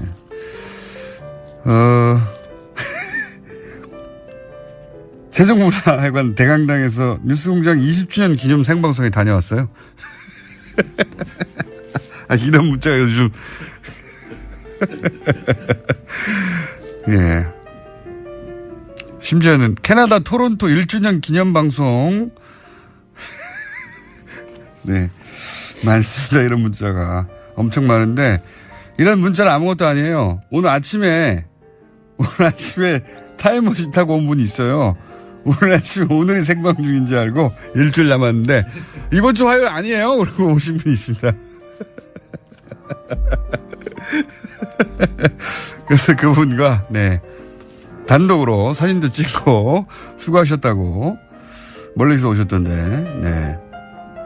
잘 조심해서 내려가시기 바랍니다. 일주일 먼저 문자 보내는 게 아니고 일주일 먼저 오신 분도 있었습니다. 다음 주 화요일 7시 5분에 공개방송 합니다. 네, 많이들 와주시고, 저희, 게스트들 대부분 잠깐이라도 등장해서 스쳐 지나갈 겁니다. 그러니까, 그날 뵙겠습니다. 네, 그리고 간식도 저희가 준비할 수도 있습니다. 네. 다음 주 화요일이에요. 그날 뵙겠습니다.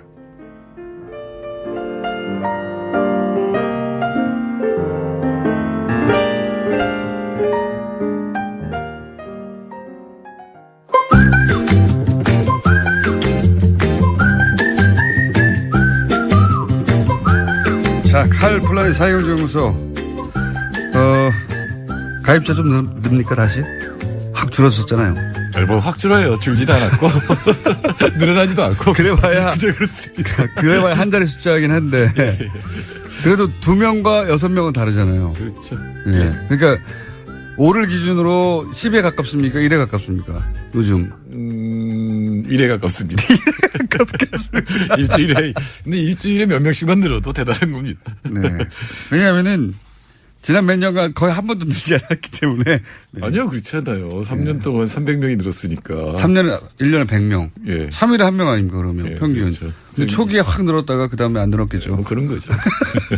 자, 칼 폴라니 사회경제연구소는 홈페이지도 있죠? 그럼요. 네. 홈페이지도 없는 결 연구소도 있습니다.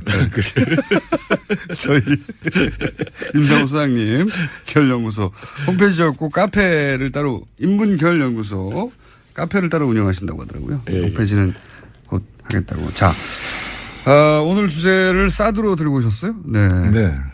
사드로 들고 오신 거는 아무래도 중국 쪽에서 이제 철수하는 기업들도 많고 중국은 뭐 경제보복이라고 인정 안 하고 있지만 경제보복은 확실한 것 같고요. 네. 네, 중국 정부가 뭘 공식적으로 한 건 물론 없습니다. 그러나, 네.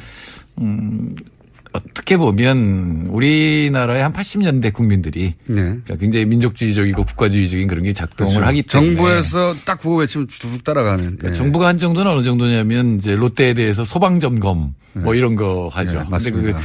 또 이제 통관할 때 네. 정말로 원래 규정대로 하면 안 걸릴 게 별로 없거든요. 그러니까 그런 것들 때문에 이제 수방 규정 같은 것도 우리나라도 그렇지만 네. 어떤 규정을 소위 고지고대로 텍스트대로 적용하면 이거 3cm 더 나왔는데 뭐 이런 거 많잖아요. 예. 그런 식으로 해서 롯데가 점포가 99개인가 있었는데 그중에 87개가 지금 영업을 못하는 정도니까 사실상 뭐 망했다고 봐야 되는 거죠. 이게 이제 손님만 안 가는 게 아니라 점포에는 여러 가지 물건이 들어가잖아요. 그렇죠. 근데 이 공급하는 쪽에서도 이제 물건을 못 댄다 그러니까 운영을 할 수가 없게 되는 물건 진을 때가 비는 거니까요. 그러니까 네. 지금은 소비재 영향이 있어요. 지금 중국 때문에 가장 이제 이익을 본 게 화장품. 중국 여성들이 정말 한국 화장품 좋아하거든요. 그 다음에 이제 한류 이런 쪽, 그 다음 자동차 이런 것들이 소비재잖아요. 네. 소비재가 직접 영향을 지금 받고 있고 아직은 부품 장비 쪽은 괜찮은데 만일에 중국 현지 생산이라든가 이런 게 줄어들게 되면은 이제 한국의 부품 수출도 이제 문제가 될 수가 있겠죠.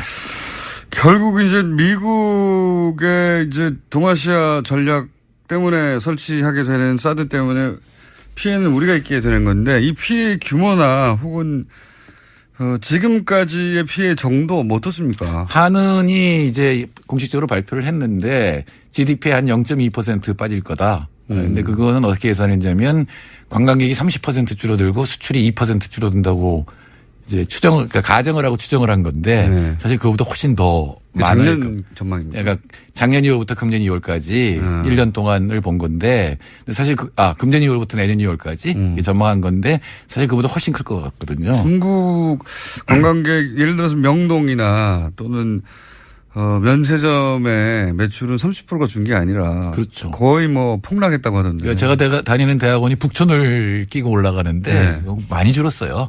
옛날엔 중국 사람들 때문에 걷지를 못했는데 요즘 뭐 명동에 제가 자주 가는 건 아닌데 어쩌다 한번 일 나서 가면 그전에는 80-90%는 그 중국어였거든 들리는 게.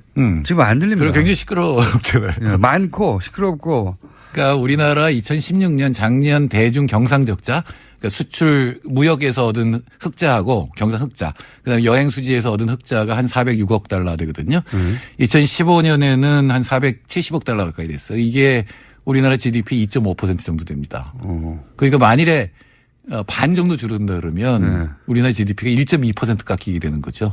근데 우리나라 지금 3% 성장이 어렵잖아요. 근데 그중에 1% 깎여 나가면 이건 굉장히 충격이 크다고 볼 수가 있죠. 그렇군요. 지금 당장은 이제 무역 수지, 여행 수지, 부품까지는 아직 안 갔다는 말씀이시고, 그죠? 네네. 그리고 중국의 현대자동차도 상당히 힘든가 봐요. 기사가 계속 나오는 거 보면. 예. 현대자동차, 기아자동차 전부 현지 공장이 제대로 돌지 못하죠. 안 팔리는 것도 안 팔리는 거 한 40% 판매가 줄었으니까 근데 이건 더 줄 것 같은 느낌이 들어요.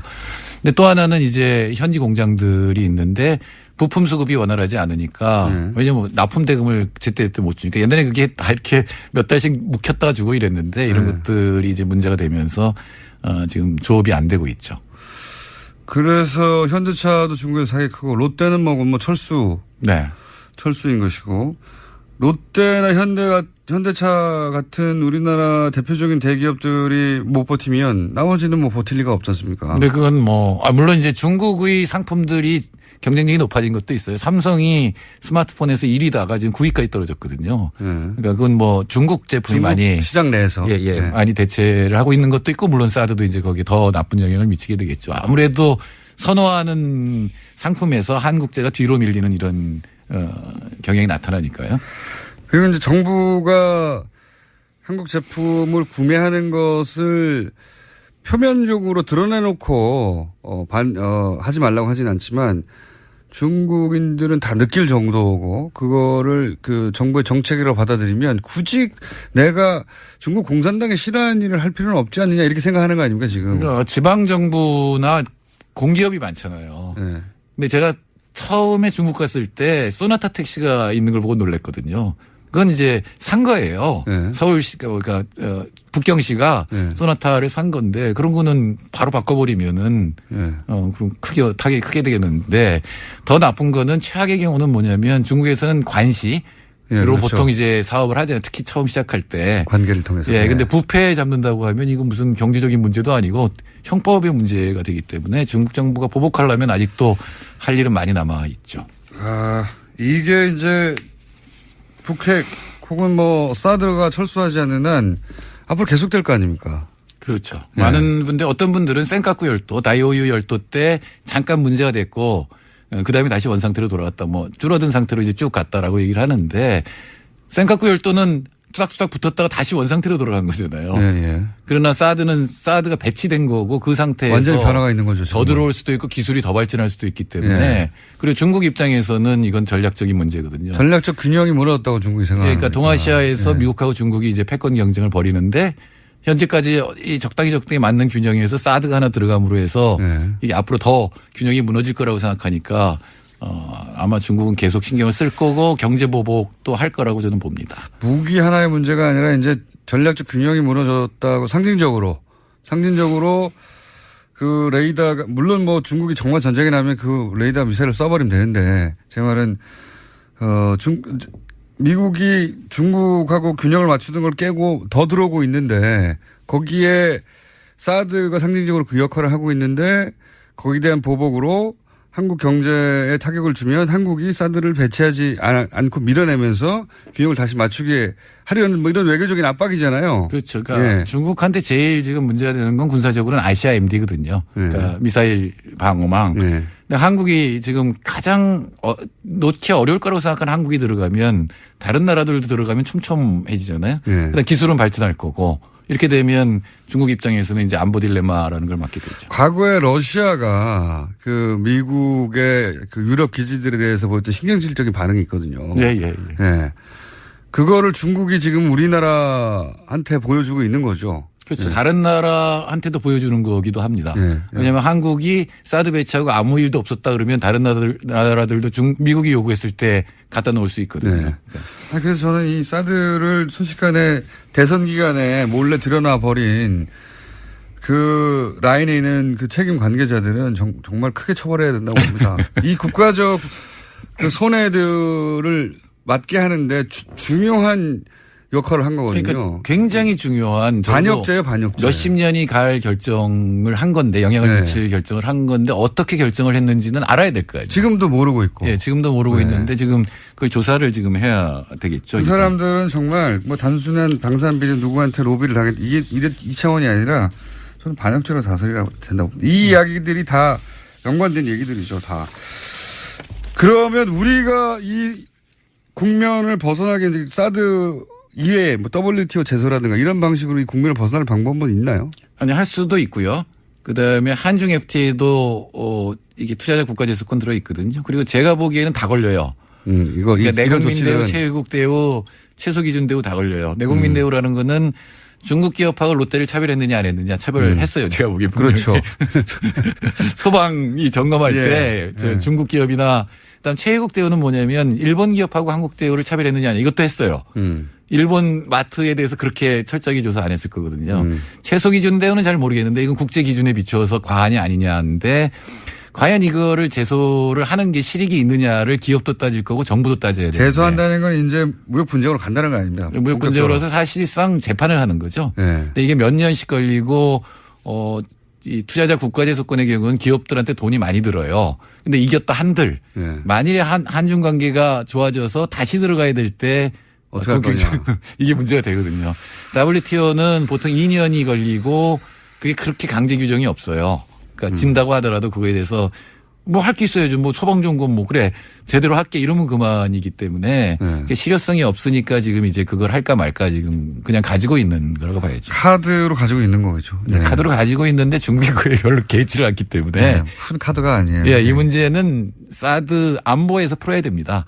경제 문제를 어떻게 할 방법이 없어요. 그러니까 이 사드 문제를 가지고 중국이 경제로 압박을 이게 대북 제재로는 경제 제재가 안 통했는데 한국한테는 통하죠. 통합니다. 그거는 안보 이론에서 굉장히 중요한 게 있는데 제재를 가했을 때 얼마나 견디느냐의 문제가 있는데 북한 사람들은 제재 가하면 더 똘똘 뭉치거든요. 아니 그리고 경제가 성장했잖아요. 수치로 볼 때. 성장하고 대외 의존율이 한 30%밖에 안 되고 그중에 90%가 중국이에요. 근데 한국은 대외 의존율이 100%가 넘거든요. 100%가 넘을 수도 있습니까? 그럼요. 그러니까 GDP분의 수출 더하기 수입이기 때문에 아주 조그만 도시국가는 400%도 돼요. 그렇군요. 그러니까 이게 우리는 제재를 받으면 바로 이제 보는 거죠. 특히 우리는 중국에 대해서 수출이 25%를 의존하고 있기 때문에 상당한 영향력이 있습니다. 물론 장기적으로는 지나친 중국 의존을 좀 바꿔야 되거든요. 그러니까 다른 나라로 좀 올리고 시간이 걸리지 않습니까? 실제로 지금 베트남으로 많이 가고 있는데 근데 시간이 걸리고 양쪽이 다 손해를 보는 게 아니에요. 더 많이 의존하는 쪽이 손해보죠. 당연히. 박근혜 정부 시절에는 이런 얘기 했었어요. 사드에 대한 경제보복 얘기했을 때 무슨 소리냐. 중국도 우리하고 경제가 밀접하게 붙어있기 때문에 그랬다가는 우리만 손해를 보는 게 아니라 중국도 손해를 보기 때문에 그렇게 못한다고 했거든요. 많은 경제학자들이 그런 얘기를 했죠. 웬걸요? 경제가 분명히 전쟁이나 갈등을 일어나지 못하게 하는 요인인데 그게 오히려 증폭시킬 수도 있어요. 제국주의 전쟁 같은 게 일어나잖아요. 경제적 이익이 부딪혀서 너무 쉽게 경제 때문에 그런 일이 벌어지지 못할 거라고 하는 건 단순한 겁니다. 그러니까 박근혜 정부 시절에 사드를 배치해도 된다고 하는 논거로 등장했던 중국의 보복, 경제 보복이 큰 피해가 없을 것이고 중국도 그렇게 못할 것이라고 했던 것은 사실이 아닌 것으로 지금 드러나고 있습니다. 그럼에도 문재인 정부가 빨리 시정해야죠. 그러니까 이게 진짜 경제 문제가 아니라 안보 문제로 풀어야 되는데 어려운 문제입니다. 카드가 너무 손에 없어서. 자, 이런 상황이라고 합니다. 일단 오늘은 여기까지 하고요. 이거 한 번 더 해야 될지도 모르겠습니다. 예. 알겠습니다. 지금까지 일주일에 한 자릿수로 세월이 늘어갑니다. 칼폴라니 사회경제연구소의 정태인 소장님이었습니다. 감사합니다. 감사합니다. 내일 뵙겠습니다. 안녕.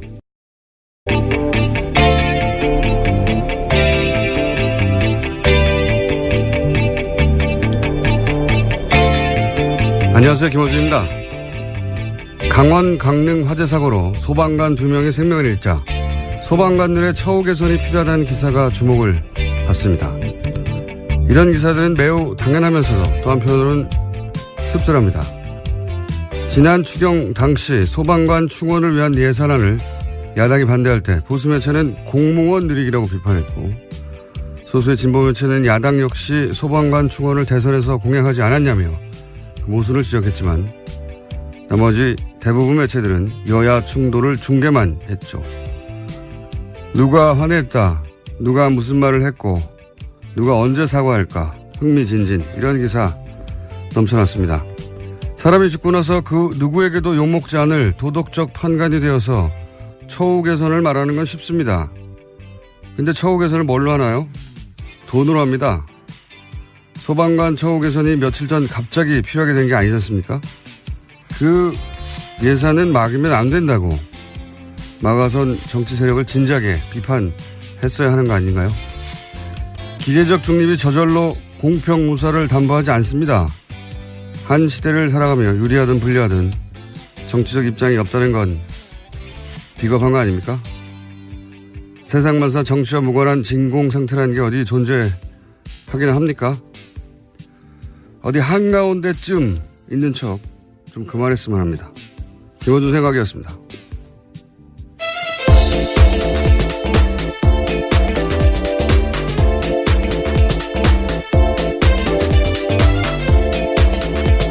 시사인의 김은지입니다. 저는 그래서 이 처우 개선 기사가 기분이 나빠요. 한편으로는 당연한데 중요한 문제이긴 합니다. 네. 예.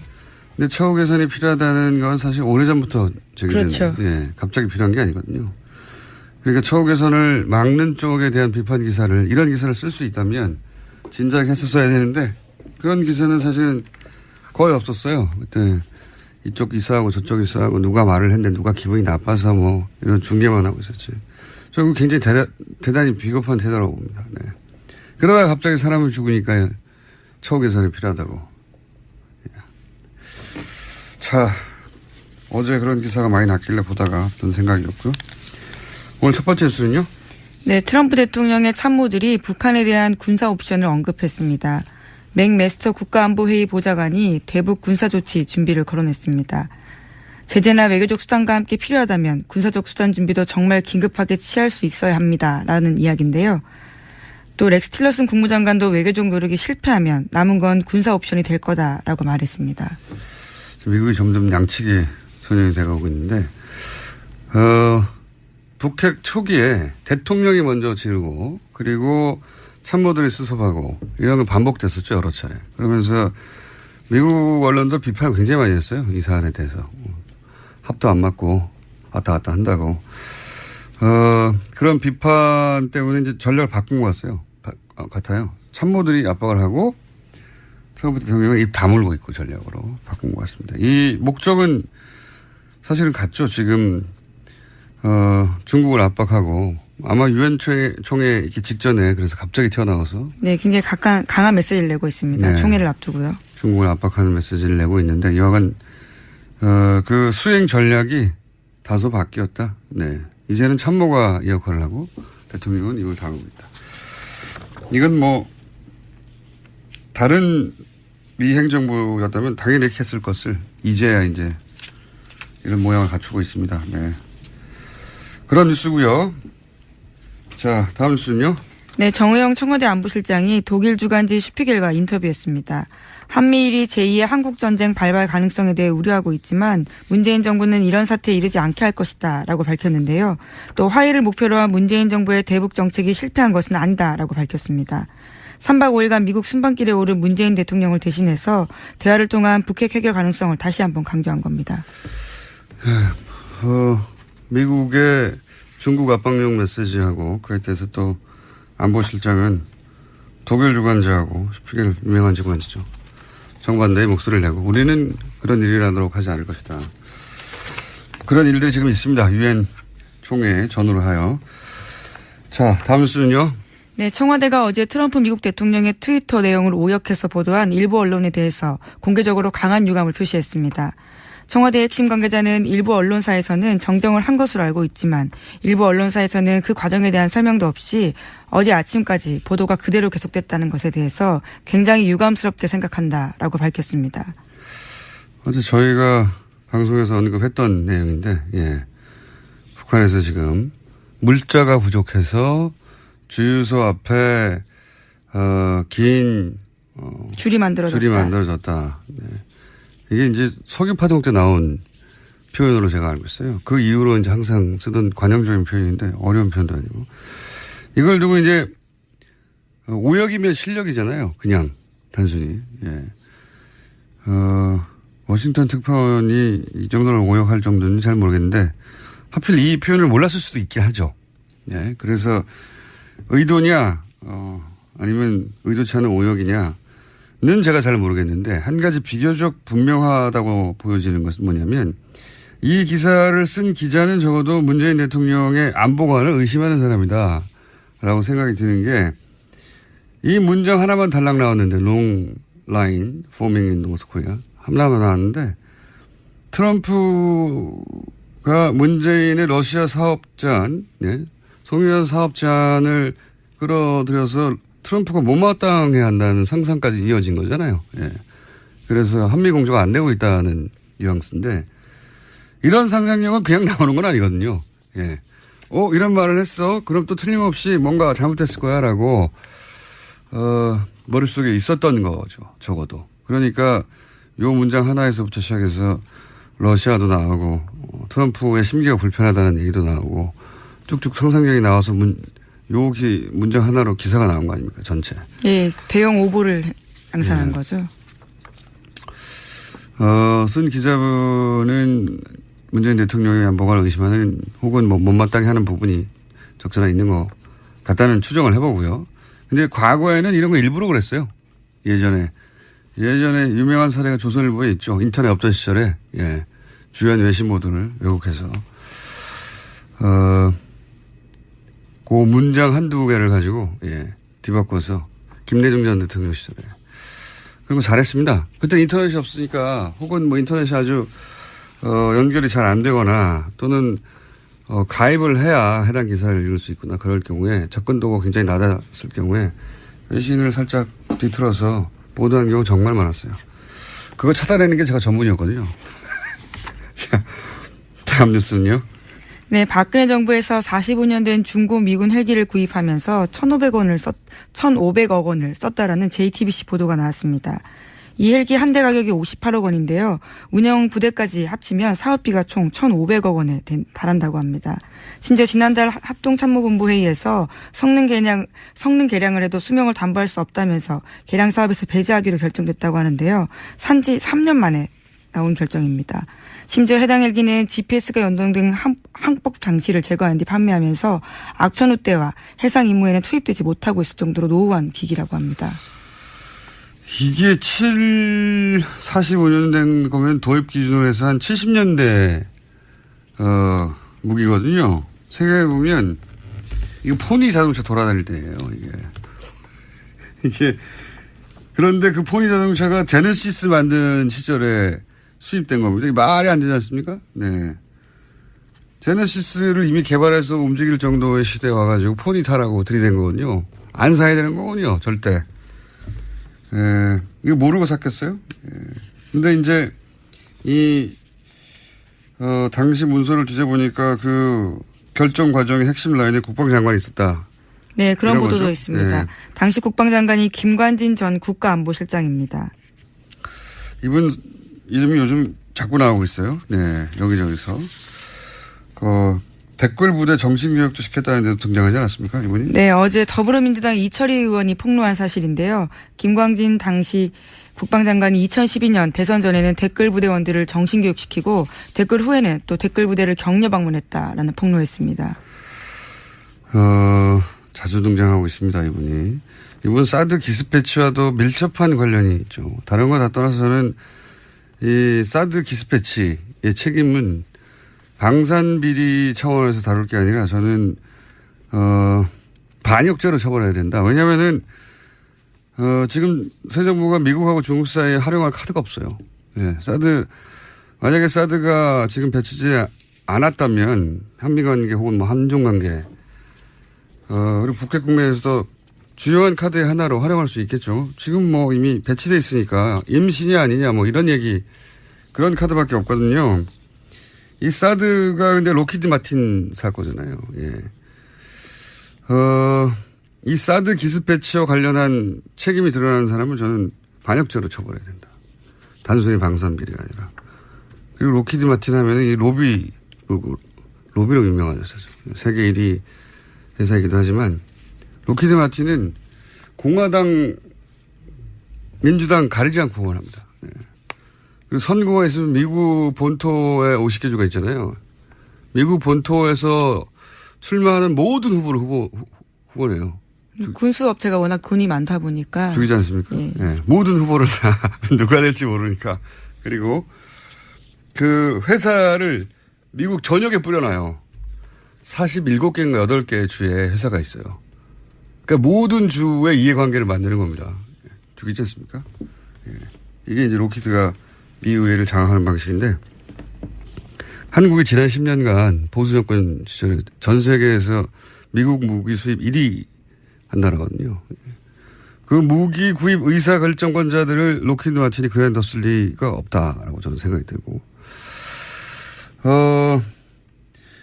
그 첫 번째 단초가 되는 어떤 뉴스가 아닌가 싶어요, 저는 이게. 예, 뭐 좋은 무기면 살 수도 있을 텐데요. 정말 이렇게 노후화된 무기를 사서 누가 탄다라고 생각했을 경우 굉장히 위험한 거고요. 또 세금 낭비가 이런 세금 낭비도 없습니다. 이 헬기가 심지어 2003년에 단종됐다는 거 아닙니까? 그렇죠. 이게 무슨 일입니까, 이게. 자, 그런 일이 있습니다. 저희가 미니가 또 하나 있기 때문에 블랙리스트 관련해서 또 추가 뉴스 있는 게 있는지 한번 체크하고. 네, 있습니다. 이명박 정부 시기에 국정원이 좌파 연예인 대응 TF를 만들었는데 MBC와 KBS에 관여했다는 바는 이미 말씀드린 바가 있습니다. 그런데 오늘 아침 보도를 보니까요. SBS에도 관여했다라는 건데요. 2010년 3월 국정원 TF에서는 SBS 쪽에다가 배우 김민선 씨의 출연 가능성을 원천 차단해달라고 요청했다고 합니다. 그러한 사실들을 보고해서 수뇌부에도 알렸다고 합니다. 여기서 국정원 TF는 지금 활동하고 있는 국정원 TF가 아니라 이제 연예인들을 퇴출시키는. 예, 블랙리스트를 작동시켰던 TF입니다. TF. 이명박 정부 시기예요.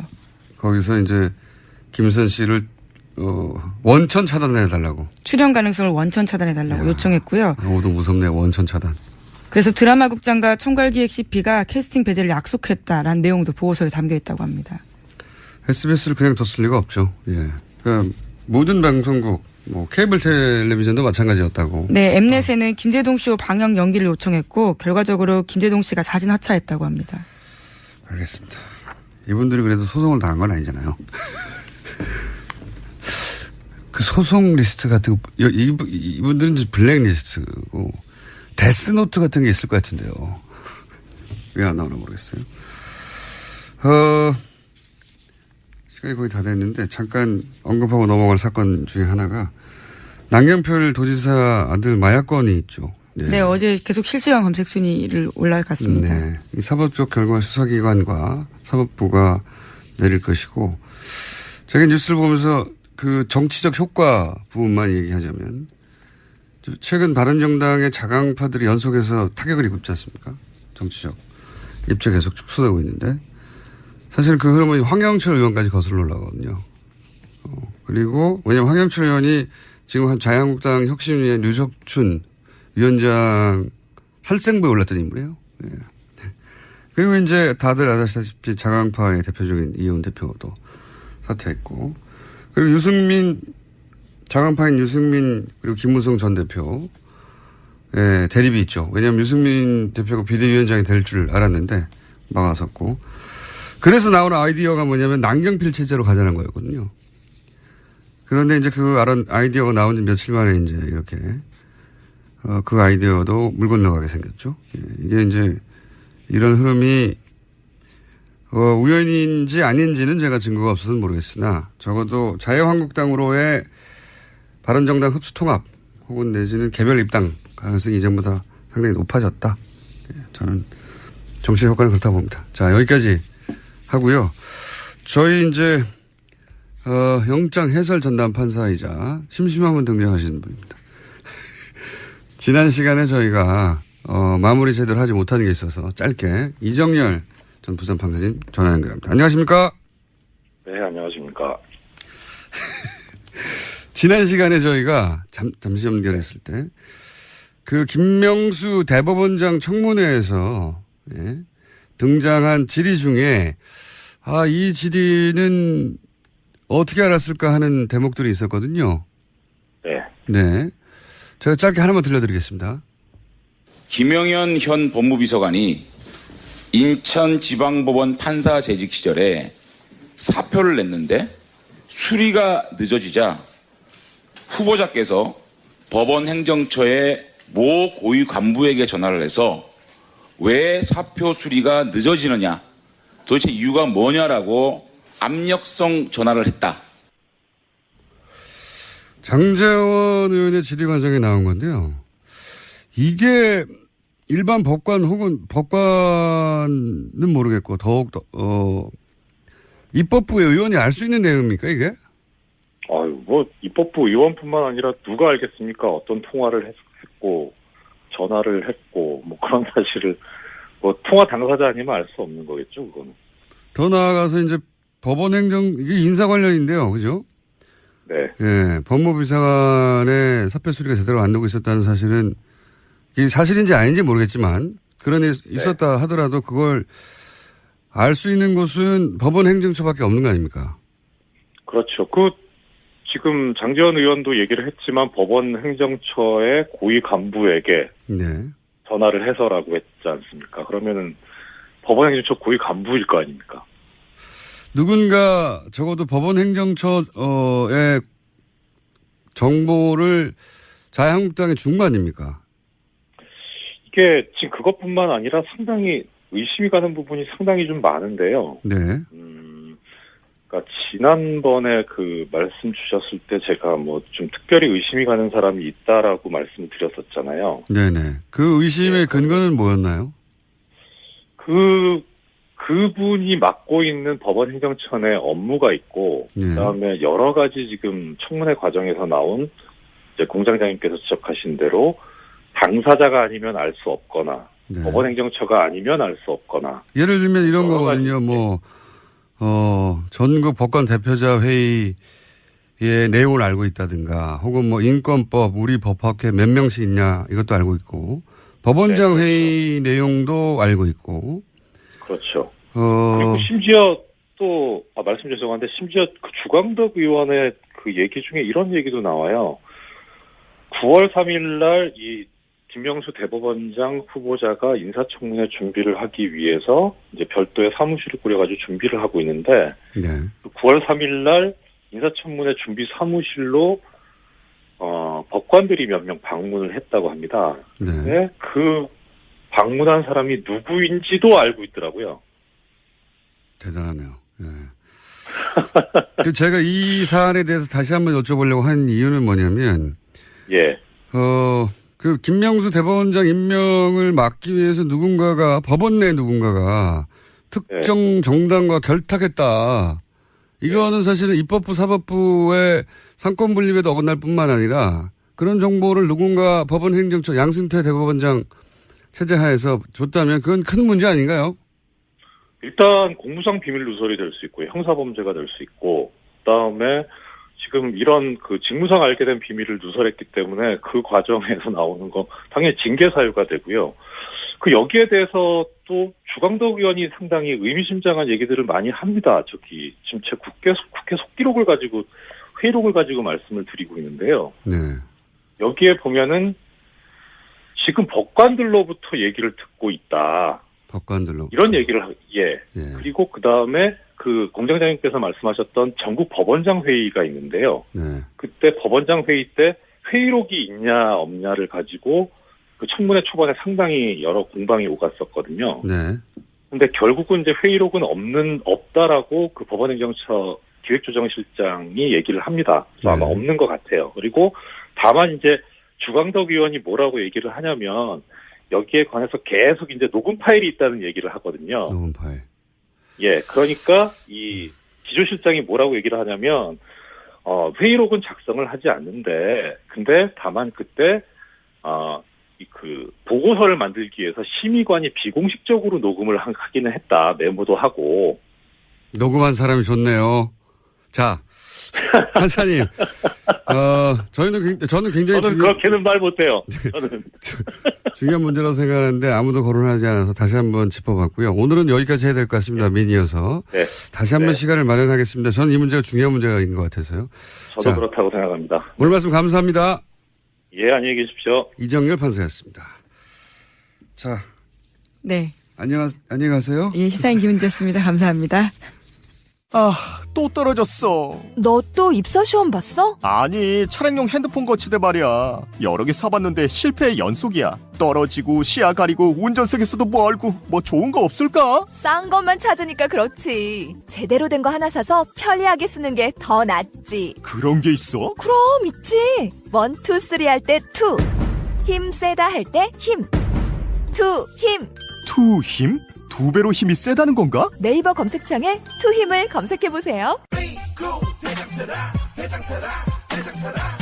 장실 굿모닝 화장실 바나 굿모닝 바나나 미궁 대장사랑 혈중 콜레스테롤 개선과 배변 활동 원활에 도움을 줄 수 있는 건강기능식품 광고입니다. 대장사랑에서 전하는 추석 사은행 써 저수지에서 돈 퍼내듯 감사 선물을 펑펑 써드립니다. 검색창에 미궁 대장사랑. 골반 잡자 바로 잡자 바디로직 허리 통증 바로 잡자 바디로직 몸매 교정 바로 잡자 바디로직 자세가 좋아지는 골반 교정 타이즈 바디로직 검색창에 골반 교정 바디로직 삐딱한 남성 골반 허리에도 역시 바디로직입니다. 바디로직의 효과를 못 느끼셨다면 100% 환불해드립니다. 자세한 환불 조건은 홈페이지를 참조하세요.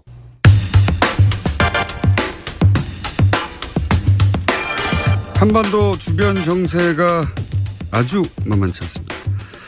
그래서 오늘은 미중 관계 전문가, 이 문제를 풀 키를 중국이 쥐고 있다는 얘기를 많이 하고 있죠.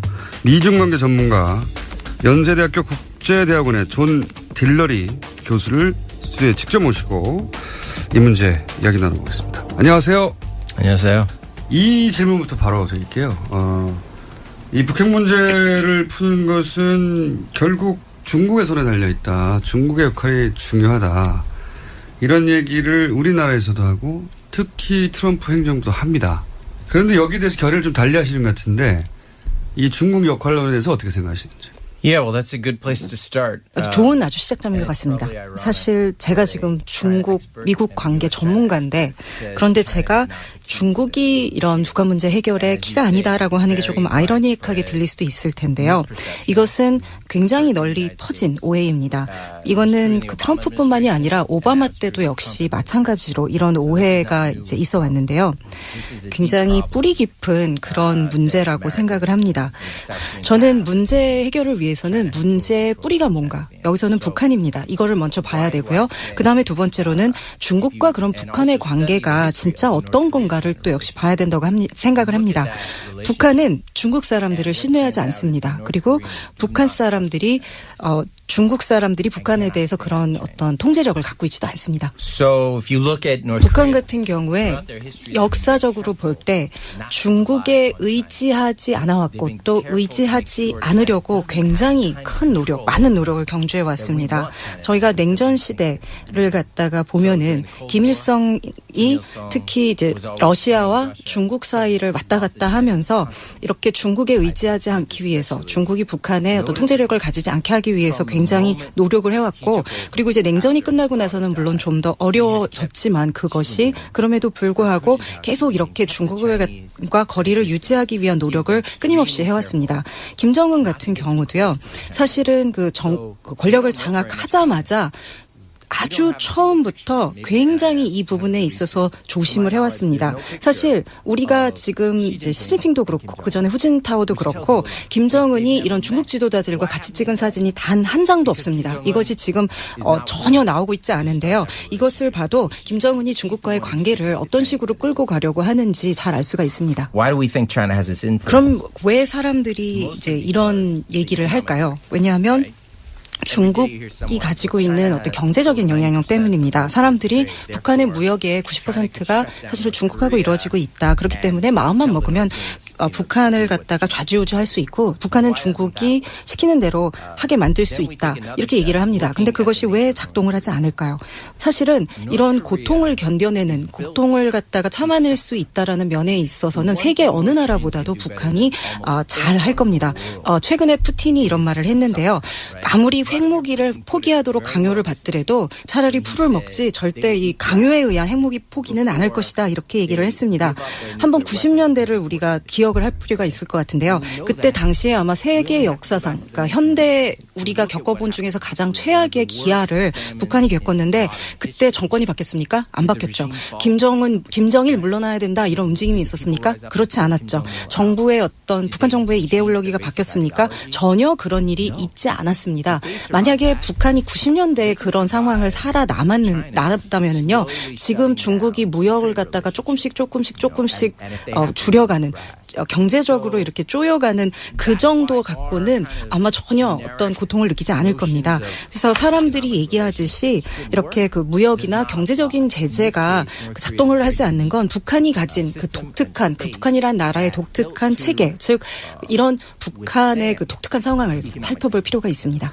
그렇다면 이어서 지금 그 트럼프 행정부의 제재 핵심은 경제 제재인데 결국 6차 핵실험 이후에 또 추가적인 경제 제재가 안보리에 결의가 됐는데 이런 대북 경제 제재는 소용이 없을 거라고 보시겠네요? In some ways, I think what's 제가 happening now 보기에 is worse 이런 than 제재가 소용없는 걸 넘어서서 오히려 역효과를 갖고 오는 지금 지경에 다다른 것 같습니다.